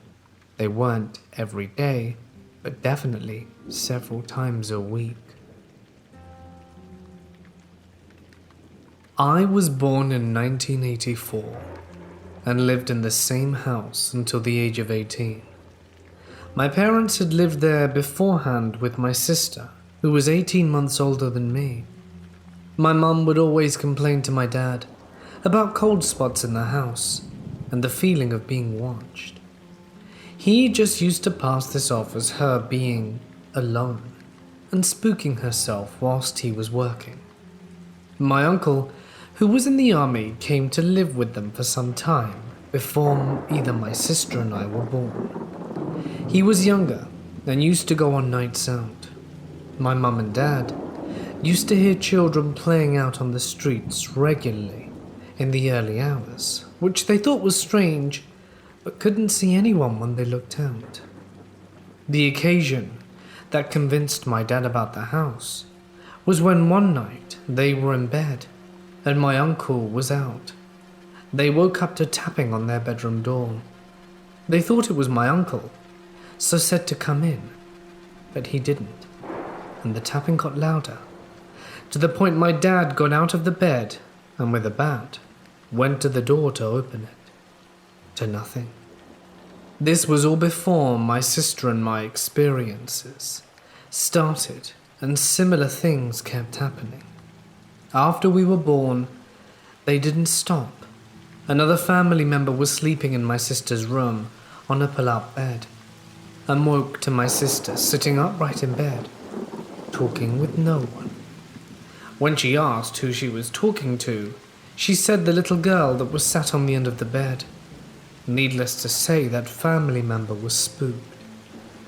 I myself had had a few things, like bangs, footsteps, and 2 incidences stick out in my mind. One morning, I was sat at the dining table eating breakfast with my mum, and we heard my sister walk out of her room and start to come down the stairs. We could see the lower stairs from where we were sat, and they had a distinct sound, as stairs do. My mum said, "Here she comes," and we watched the stairs as each step was being walked on, but no one was there. We went upstairs wondering what it was, just to find my sister asleep in bed. This next story is more unbelievable. To this day, I've questioned my mum and sister as to if we actually saw this. My sister was 18. I was 17 at the time. My sister had gotten pregnant young, so we had her baby in the house now too. The baby was asleep in the cot upstairs in my sister's room, and was too young to roll/crawl/climb, like a few weeks old. We were sat at a dining table talking when we all heard and felt a massive bang. We all panicked and sprinted up the stairs and entered the room to find a washing maiden had fallen out into the cot, and my niece was fast asleep in the floor under where the maiden was resting in her cot. We were so puzzled, and none of us knew how that happened. After these events, we told people, and we were one day approached by a local historian who was writing a book and wanted to share our experiences in it. He also found out that our street was on a site of an old orphanage. Needless to say, he wrote the book, and we're in it, along with other ghost sightings in the area. Fast forward a few years, my parents had moved, and I'm living on my own, working in a job, and a new girl starts. Australian. Her family had just moved to the area. We were talking one day, and she started talking about ghosts. She tells me she has 2 dogs that won't come into her bedroom as they whine and act scared, and tells me her house is haunted. I say, "Oh, my house was too," and then she tells me that her house had been written about and was in a ghost book. Turns out she had moved into my old house all the way from Australia, and her room was my old sister's room. I can't tell you how much of that is too perfect for a coincidence. All of this is true and quite creepy. About 6 years ago, I lived in a small town where everyone knew everyone. My grandmother lived a few miles away from us in the middle of the woods. I used to love her house, but looking back, that house was pure horror. They had 100 acres of woods and not a house in sight. There was an old abandoned barn they used for storage for tools, but the rest of the property was unused. I was a kid, 1st to 2nd grade, and every time I visited I would sleep in a spare bedroom, aka the kids' room. The kids' room had a glass case mounted on the wall with at least 50 dolls all aligned looking straight forward. My great-grandmother collected vintage dolls from every state, and I was always petrified of that room, but didn't have much of a choice. One night, me and my sister are sleeping in the room, sharing the same bed when I wake up. The room is completely black, except for the dim hallway light, I remember seeing one of the doors of the case open and one of the dolls started moving. Another time I was in the kids' room alone. I couldn't sleep because of what I saw last time, and that's when I noticed one of the dolls was out of place. Its head was facing the door, and this was odd because they were all mounted to the case and couldn't move. The doll's head began to slowly turn and look at me. I was off center to the left, so there's no way it wasn't paranormal. I sat there sweating bullets under my blanket, too afraid to yell for my grandma, and I eventually passed out. And when I woke up, the dolls were facing forward again. They have moved out the house since, and I think the dolls are in storage, but they still own part of their land and use it for camping. I am a collector of vintage and antique items, including mid-century fashion dolls. I usually purchase them from thrift stores, estate sales, or very occasionally on Craigslist. Recently I purchased a group of 1960s Barbie dolls that were a real bargain. I know the woman had a great knowledge of vintage dolls since she used to sell them on eBay, so she knew what they were worth. Still, I didn't question why she was selling them at such a low price. I was delighted with said purchase and couldn't wait to fix them up for my collection. A few days later, my bedroom suddenly became infested with flies. It was absolutely insane how many of these dirty little beasts filled my room. They seemed bent on driving me mad, as they were constantly buzzing in my face or landing on or over me. Some folks say that flies are a bad omen that signify the coming of bad times. These flies were of plague-like proportions, and were also a true enigma of why they arrived when they did. Around the time, I became very ill with flu-like symptoms. The weirdest part of this illness was a strange feeling like my brain was burning. I also experienced severe headaches that included crazy brain fog that felt like torture. It's hard to articulate exactly what the feeling was, but I've never experienced such an odd feeling in my head. It was so intense that ending my life crossed my mind. One last oddity to add to the pile. Usually I'm a very vivid dreamer with dreams that always have the same basic elements. After the purchase, my dreams have become dark and muddled. When I wake up I feel exhausted as if I haven't slept. So why did I equate these mysterious happenings with the recent purchase of the dolls? I know it's not entirely logical, but it's just a strong feeling I have. What should I do? Could an inanimate object be cursed or bring bad luck? Maybe that's why she sold them for so cheap. I just want to add that I do not practice the occult nor believe in ghosts. The reason being is that after my father passed away quite recently, I saw no sign of him. My best friend also ended his own life some years before that, and I felt that if I were ever to experience a spiritual visit, he would have given me some sign. I just want to believe, but I can't. I'm currently 17 and live in Victoria, Australia. I'm a major believer in the paranormal. Let me explain my predicament. My family and I just moved into a rental house about 2 months ago and have been noticing a shadow out of the corner of our eyes. It started off in only one place where we'd see it pass by one window. This was interesting to me because several of my family members said they'd seen the same thing, and when we decided to finally talk to each other about it, we discovered that we'd seen similar things. At first, we shrugged it off. That was until I had my own personal experience. My older brother and I had been sitting at the dinner table. The table is right next to the kitchen bench for reference, when we saw a shadow of a head out of the corner of our eyes poke up, so it was just sticking over the bench. But of course, when we'd look over there, there'd be nothing. Now, we have 2 dogs that are in the house, and at first we thought it was one of them. That was until we realized one was in the room with my sisters, and the other was asleep at our feet. That freaked us out a little, but whatever. It wasn't giving off a bad vibe, so we continued with whatever we were doing.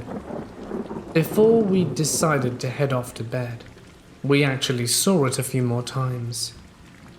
My personal experience comes after, when we finally decided to go to bed, probably around midnight. I'd gone to the bathroom after putting the other dog in my room, as one dog is with my sisters and one is with me. Now, where the sink is situated in the bathroom is at the opposite end to the door, so you'd have your back to the door when you wash your hands. I'd finished washing my hands and turned around to locate a towel or something to dry them with, when I saw a shadowy figure walk past the doorframe. Me, being in a kind of curious daze, while keeping my head straight, walked very slowly to the doorframe which leads to a small doorway, and once I'd reached the opening, I could see out of the corner of my eye. It was so close that, if I'd have slightly lifted my hands, I would have touched it. But of course, once I looked directly at it, it's gone. After the encounter, I hadn't seen it in almost 2 weeks. I'm not sure if it's bad or not, but does anyone know what this could be? Because I'm a bit freaked out. About 10 years ago or so, my family and I brought back these small vases, who we were told were 400 years old, from Machu Picchu. The vases were made from mud and had a face carved on them. We were given them by a family friend who said he wanted to give us something special for visiting Peru. He claims he brought them from a local in the Pisco region of Peru where Machu Picchu is. We brought it back home to Canada, and pretty much from week 1, a horrible streak of bad luck and accidents began to happen to our family. My mum came down with cataract at a very young age. My father lost both his jobs. My brother and I were both constantly sick, and my little sister would start screaming randomly. Pretty much on the verge of being homeless, we were looking for things to sell and came across these things. We didn't know if we could even sell them, and for how much. To get an idea of the value, we called one of my dad's friends in Peru who had worked in a museum. After a bit of back and forth, he told my dad that these types of items are not meant to leave its home soil and are not worth more than a few bucks. He said that these items are probably cursed. He said to lift the curse, we prick our fingers and smear a little bit of blood on each one and send them back. Now, of course, we were very skeptical and thought they were probably worth something. We assumed the guy wanted them so that he could sell them. I mean, a blood sacrifice? That's ridiculous. Fast forward 2 days, my mother and father get into a pretty nasty car accident. We were okay, but they both needed to be off work for a few weeks. After that, they both decided that maybe we should send them back and do the blood thing.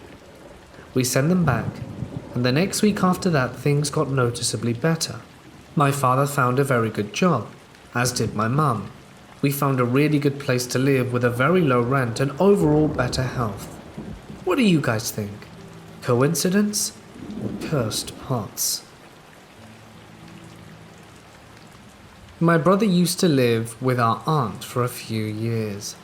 My youngest cousin, who was a little girl back then, was made to share a room with her older sister, so my brother could use her room. My little cousin's room was filled with dolls of all shapes and sizes, as in the only space in the room without one was the bed and a few steps leading to it. As expected, this creeped out my brother all the time, and he would take his time to reposition them in a way that their backs faced him instead. But without fail, every time he woke up, all the dolls were facing him again. He said there were even 3 or 4 dolls that always ended up sitting beside his head, even if he had put them away in the cabinet or locked them out of the room. At first we tried brushing it off by saying it couldn't have been our cousins playing a prank on him, until it went on even when he was alone in the house for days. He got so used to it didn't bother him anymore after a few months, as it happened to him until the day he moved out 2 years later. My aunt and cousin said they'd never experienced anything remotely weird in that room, so it was clear they had a preference for my brother.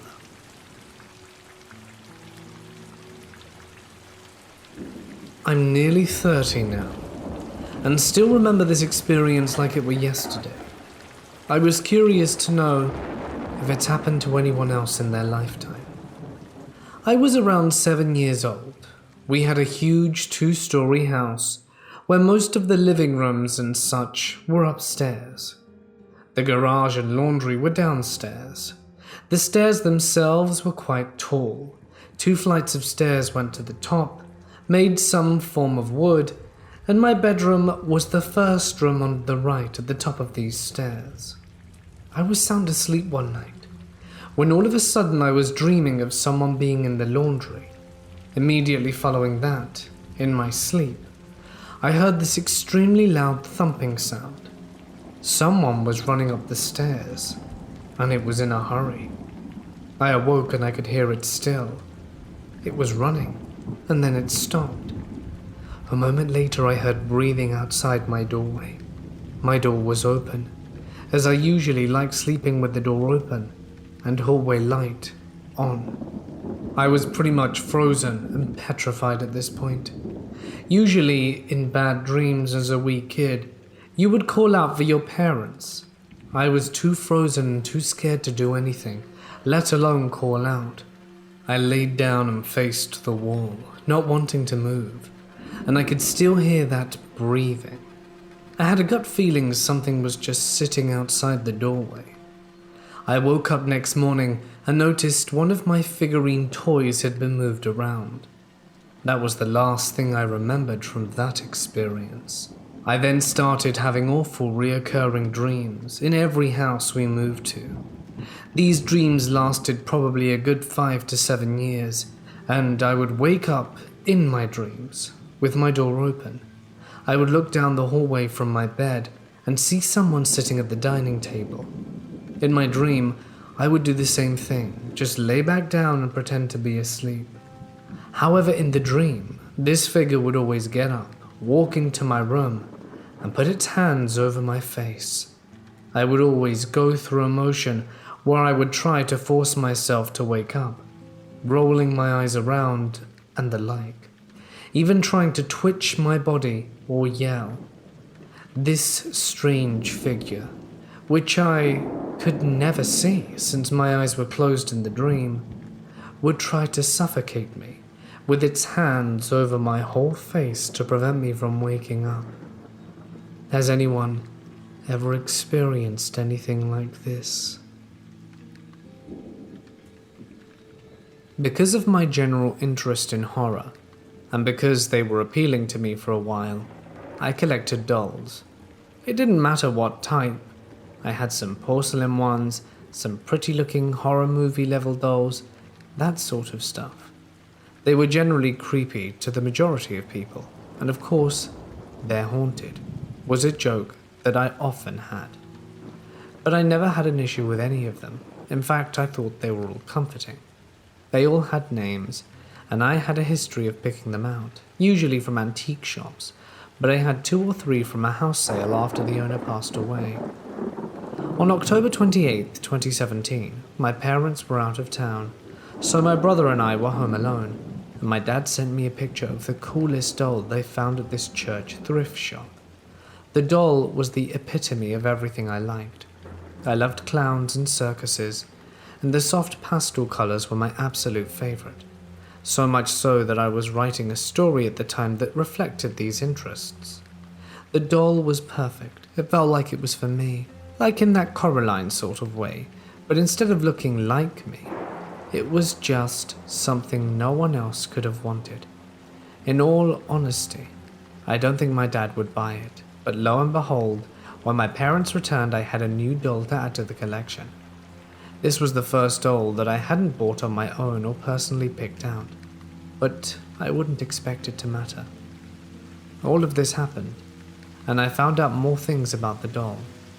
One being that my parents bought it, and the cashier avoided touching it completely. On top of that, they said, "Oh, you're buying him." Honestly, that wasn't uncommon. I'd been given a doll for free before because it was in such bad shape. One man's trash is another man's treasure. Having some aversion to a creepy doll was nothing new. Another interesting factoid about this was that my father, who is very strongly a factual person and doesn't believe in ghosts even the slightest, said he felt this doll before he saw it. To say the least, my mum wasn't happy he went through with the purchase when she found that out. I remember vividly how excited I was to hold it for the first time. I got no negative feelings from it. This was just a doll. I do remember that one of the first things I noticed was his lack of eyes. I figured it was an old one, and the eyes had fallen out. If anything, it just made me like him more. The creepy clown doll, who I never named, quickly found his spot on my shelf, and all was well. I don't even remember when I started to get a bad feeling. It started minimally, small things like feeling uncomfortable around them, or that I didn't like them facing me when I was laying down at night. I was never uncomfortable with my dolls, and even when I didn't want to admit it, I wanted to be the weird girl who collected creepy dolls, but all of a sudden being around them made me anxious. I can only explain it as a deep vibrating in my chest that was nothing but discomfort to be in my room. I ignored it for the longest time, but being in that room alone was invoking an anxiety in me that I haven't felt before or since. At some point, I started having progressively worse nightmares, a reoccurring theme that they were never far from real life. In fact, they usually took place exactly where I was at the time, whether it be my bed, the couch. They were where those nightmares would be so convincing, you'd be unsure whether you had woken up or not. I recall 2 nightmares in particular. One where I was laying in bed. The room was dark, but not so dark. I couldn't see anything. I was laying on my side facing away from the dolls and towards my closet. The door slowly opened, and there was a really big doll just standing inside of it, bigger than people-sized. It looked at me, but only its eyes moved, and for a moment, that's all I saw before I awoke. This was my first experience with what I can only identify with sleep paralysis, but I don't know if I was actually unable to move or not, or if I was just too scared of what might happen if I did. Of course, nothing was in my closet. It sounds like a cheesy nightmare for sure, but to me this was terrifying. It made it hard to breathe, and made my stomach ring. The other nightmare was when I was taking a nap on the couch, and in the dream I woke up and went to my room. When I went inside, I looked at the dolls and they were moved. Then I woke up again, and this repeated. Each time the dolls became more and more scattered, laying on the floor or completely broken altogether. Something was moving them. It couldn't have been an accidental nudge before I awoke. It looked like something had angrily shoved them all off the shelf. Eventually I did wake up, and the fear I felt as I slowly went to my room was unlike anything I had felt before. I walked as slowly as I possibly could, as if that was going to help with anything. I was just scared of the possibility that they might have been moved. I knew that if I went in my room and the dolls were out of place, something was really screwed up. I turned on every light I could. I was visibly shaking with fear, but nothing was moved. It almost felt like I was being mocked. The nightmares continued for a while with no attempts to be fixed. If anything, I just made them worse. Staying awake when I definitely shouldn't have been. Avoiding getting my REM cycle because, due to my research, I found that's when you had nightmares, which I didn't want. I can't remember any other specific nightmare, but a lot of it was just the fear and anxiety that accompanied being in my room. Being near the doll and how uncomfortable it made me. My dad even said he went in my room to get a pair of headphones, and his hip, which has been broken since I was about 8 or so, was suddenly full of a shooting pain, and when he left the room it stopped. It was those small, strange encounters that made it so out of the ordinary. I would do anything to get away from that room when I could, and I didn't even realize it anymore. It was my subconscious telling me that I needed to fear my own space. It was my own subconscious telling me I wasn't safe there anymore, and I usually tried to listen to it. After New Year's is when I put all the dolls away. The night before I had decided to move all the dolls out of my room. I hadn't focused on the fear of any specific one, so I just moved them all out. That same night, I awoke and moved them back into my room. I don't know why, I just felt like they needed to be back. They couldn't be sitting out there.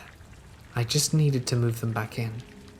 Apparently that morning I had been acting strangely, and eventually my mum and I moved the dolls into a box and into the attic, after I broke down explaining to her how scared I had been feeling about those dolls lately. My mum is a very spiritual person, so she was open to helping me put the dolls away. I haven't had an issue since, but I did do some more research on the doll a few months ago.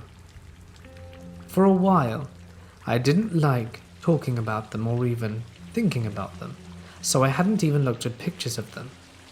These were all things I found out quite a while later. A few things.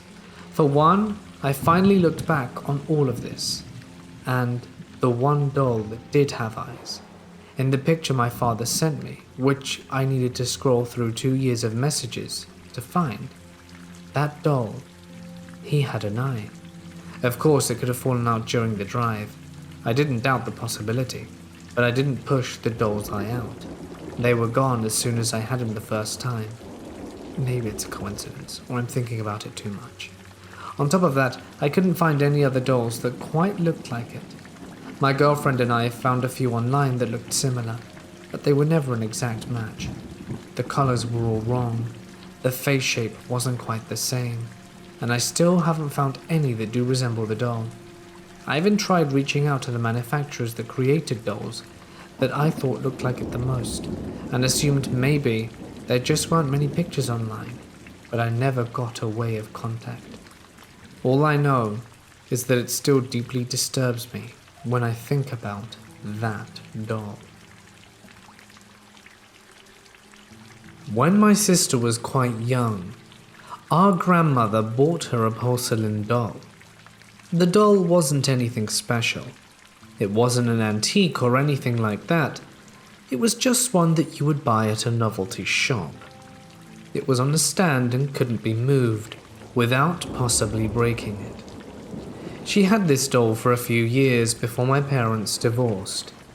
After the divorce, we moved in with our mother in a poor neighborhood in Alton, Illinois. The house felt strange. It also had a strange smell. My sister put the doll in one of the built-in cabinets in the wall, and that's where she stayed for the first few days. At first, we started to notice small changes about where she was or how she was positioned differently than she was before. She would be on the shelf facing the living room most of the time, and when you left the room and came back, she would be rotated a different way. Okay, we thought.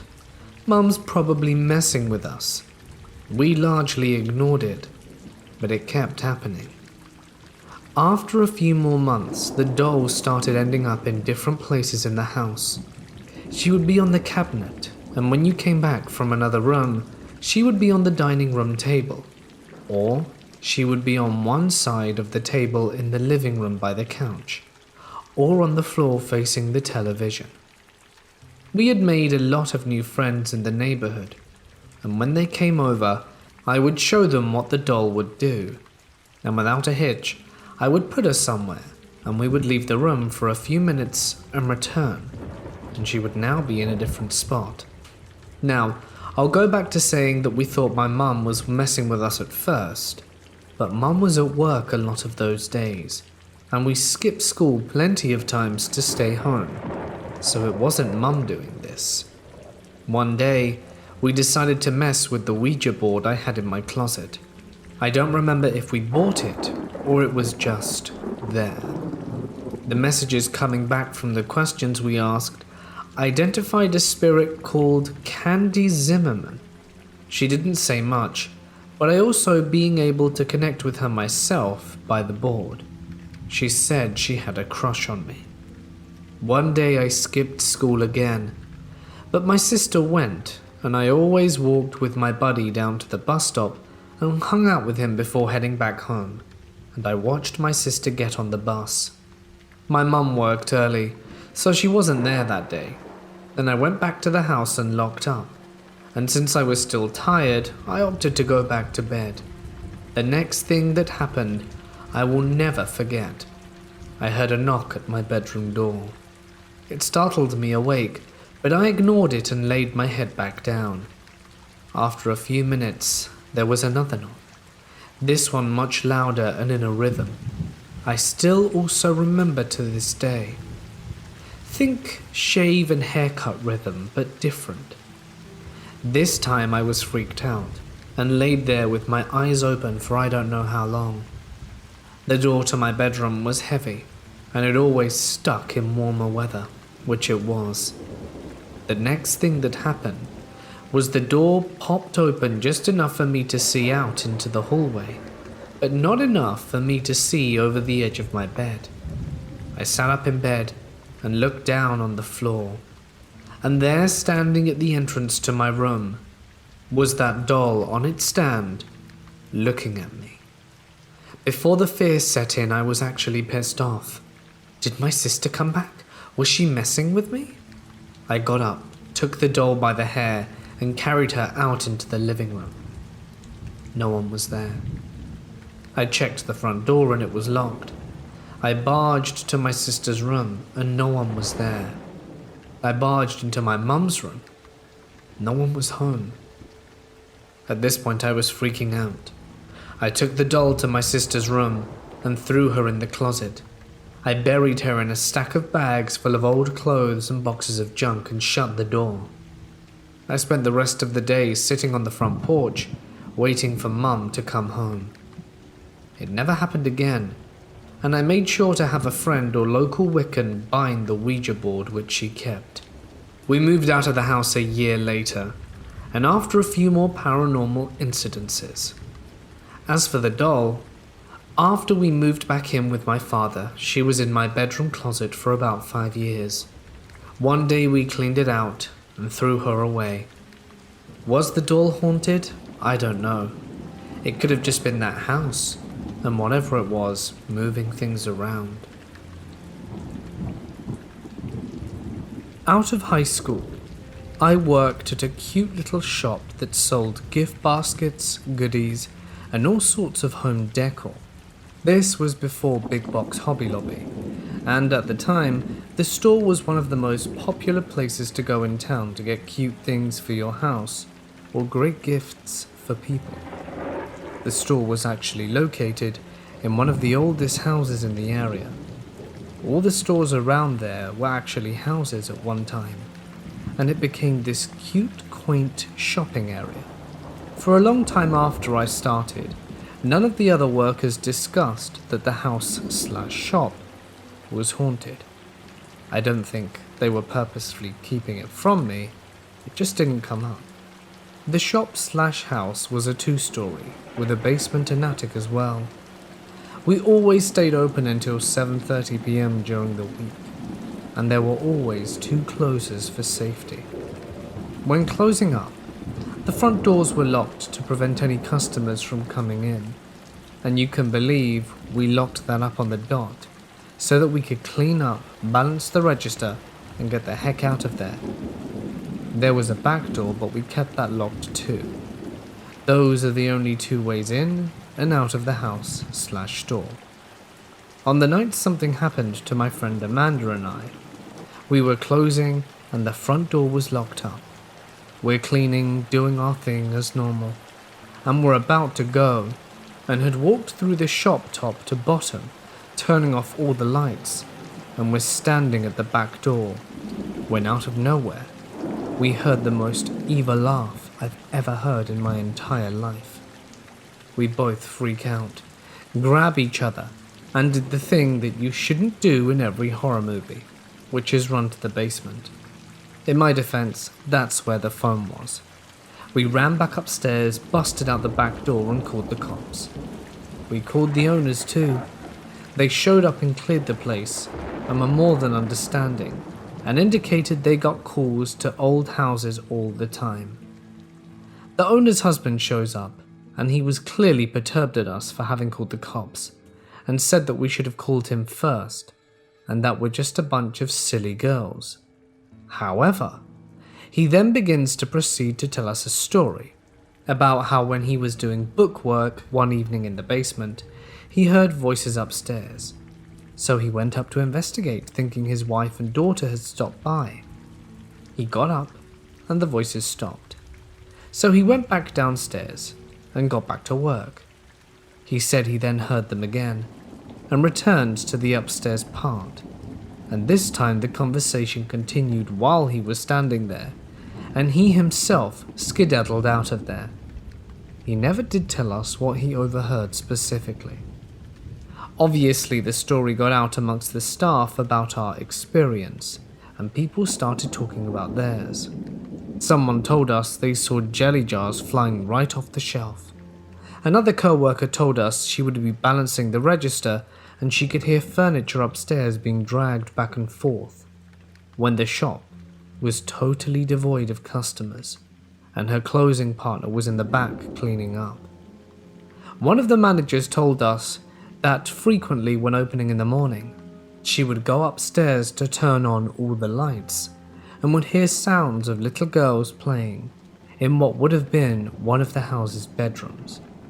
The husband and wife would get very upset if you referred to what was going on in the house/shop as a haunting or a ghost. She was a woman of great faith, and she would always say that they were her angels. I can honestly say nothing further ever happened to me when I was working there, but it was totally creepy afterwards, especially to turn the lights off upstairs or having to go to the attic and/or basement. Follow up to this story. Here I am almost 20 years later, and I live across the street from someone who now owns the building and has a different shop in it.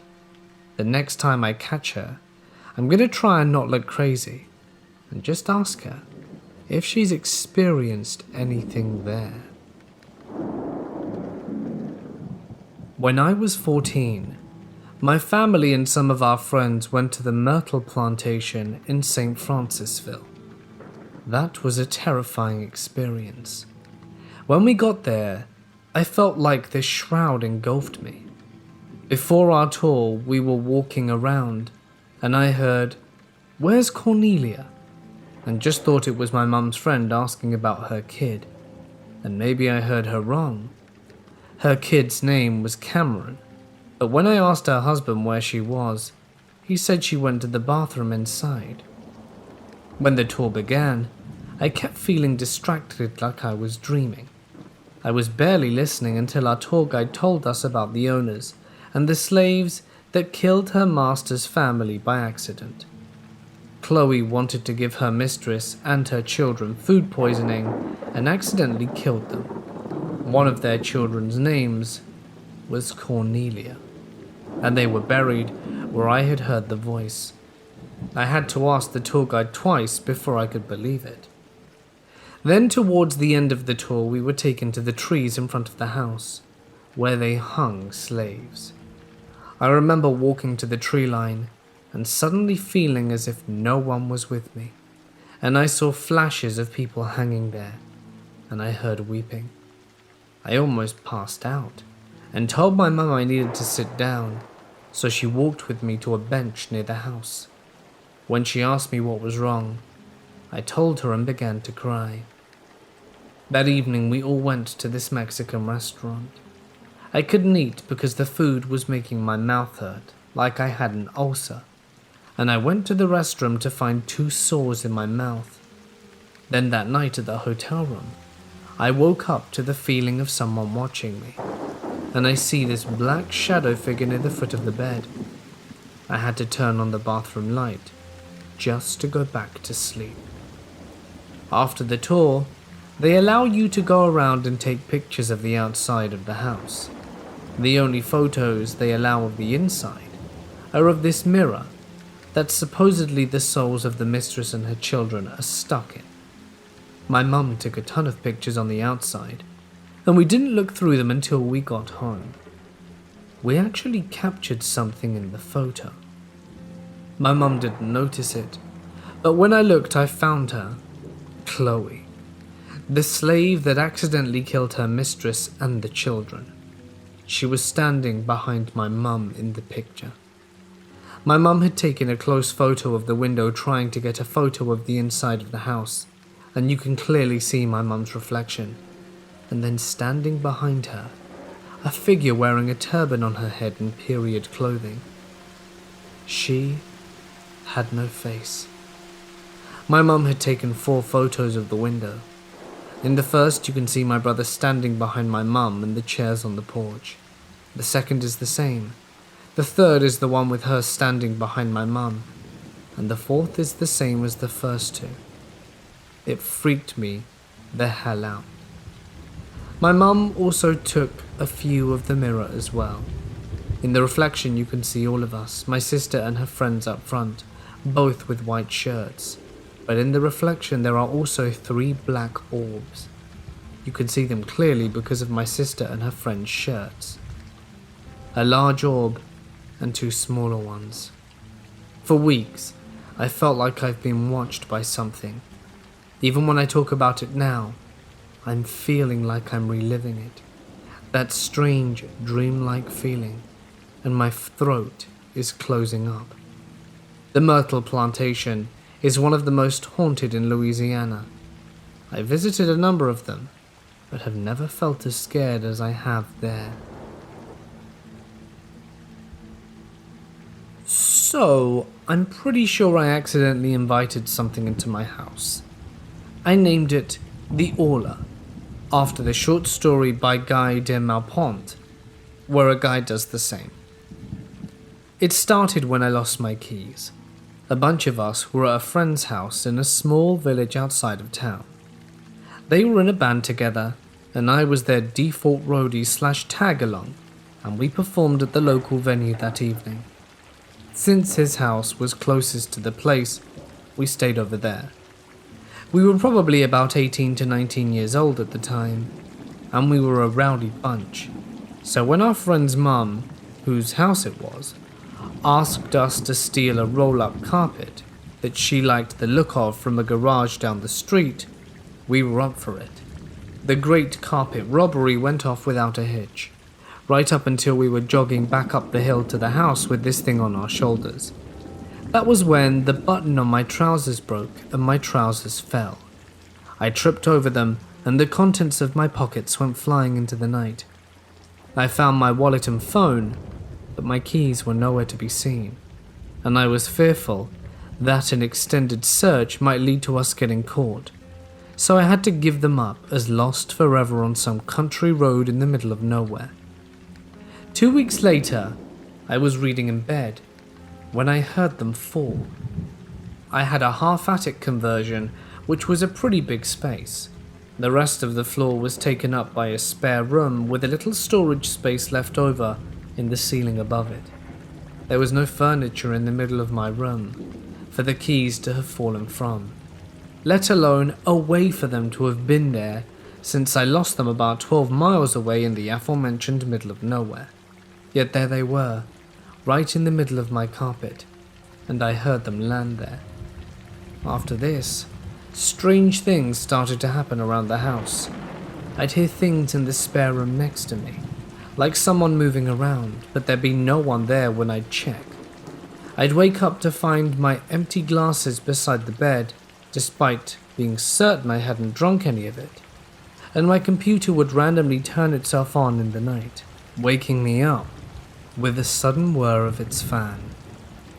One morning I was awoken by some baby birds tweeting loudly somewhere in my ceiling.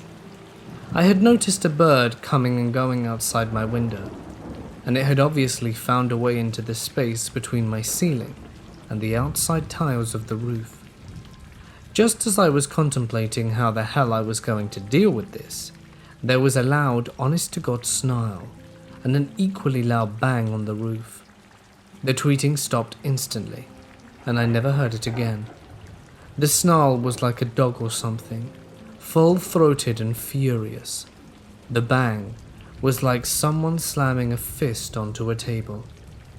Another instance happened while I was at work on a Saturday morning. There was no one in the house save my girlfriend, who was having a lie-in. She was on her side facing away from the bedroom door when something sat on the other side of the bed. She felt the mattress go down with the weight of whatever it was, and she froze. She didn't dare move or open her eyes. After a minute or two, the weight lifted and she was gone. When she eventually got the courage to look around, there was no one there. She was so freaked out she rang me at work to tell me about it, and then left the house to spend the day in town until I got home. So yeah, I accidentally gave some entity keys to my place, and it took that as an invitation, and moved into my spare room. It hasn't done anything hostile so far. In fact, an argument could be made that it's trying to be helpful, but nonetheless, still freaky as hell. Last year, I was cycling in Tuscany on holiday. I knew the guy who ran it, as it was my coach who also runs a national race team. We're a close-knit bunch on the holiday, as most people know each other from riding together back home. Later in our trip, the coach is talking about something strange that happened to him the night before. I didn't hear him at the time, as I was using the climbs as training and pushing on. We stop for lunch, and he starts talking about his experience, and I ask him what he's talking about. He goes on to explain that he was asleep, and then all of a sudden he starts hearing talking, but just a little bit, as he thinks that it's very weird, as he's alone in that part of the villa, as it's a massive place that's been split into apartments. And he sits up and then gets pushed back down. In the morning he calls his wife back home, and she said she'd felt something when she was out there with him earlier that week, like she was being watched.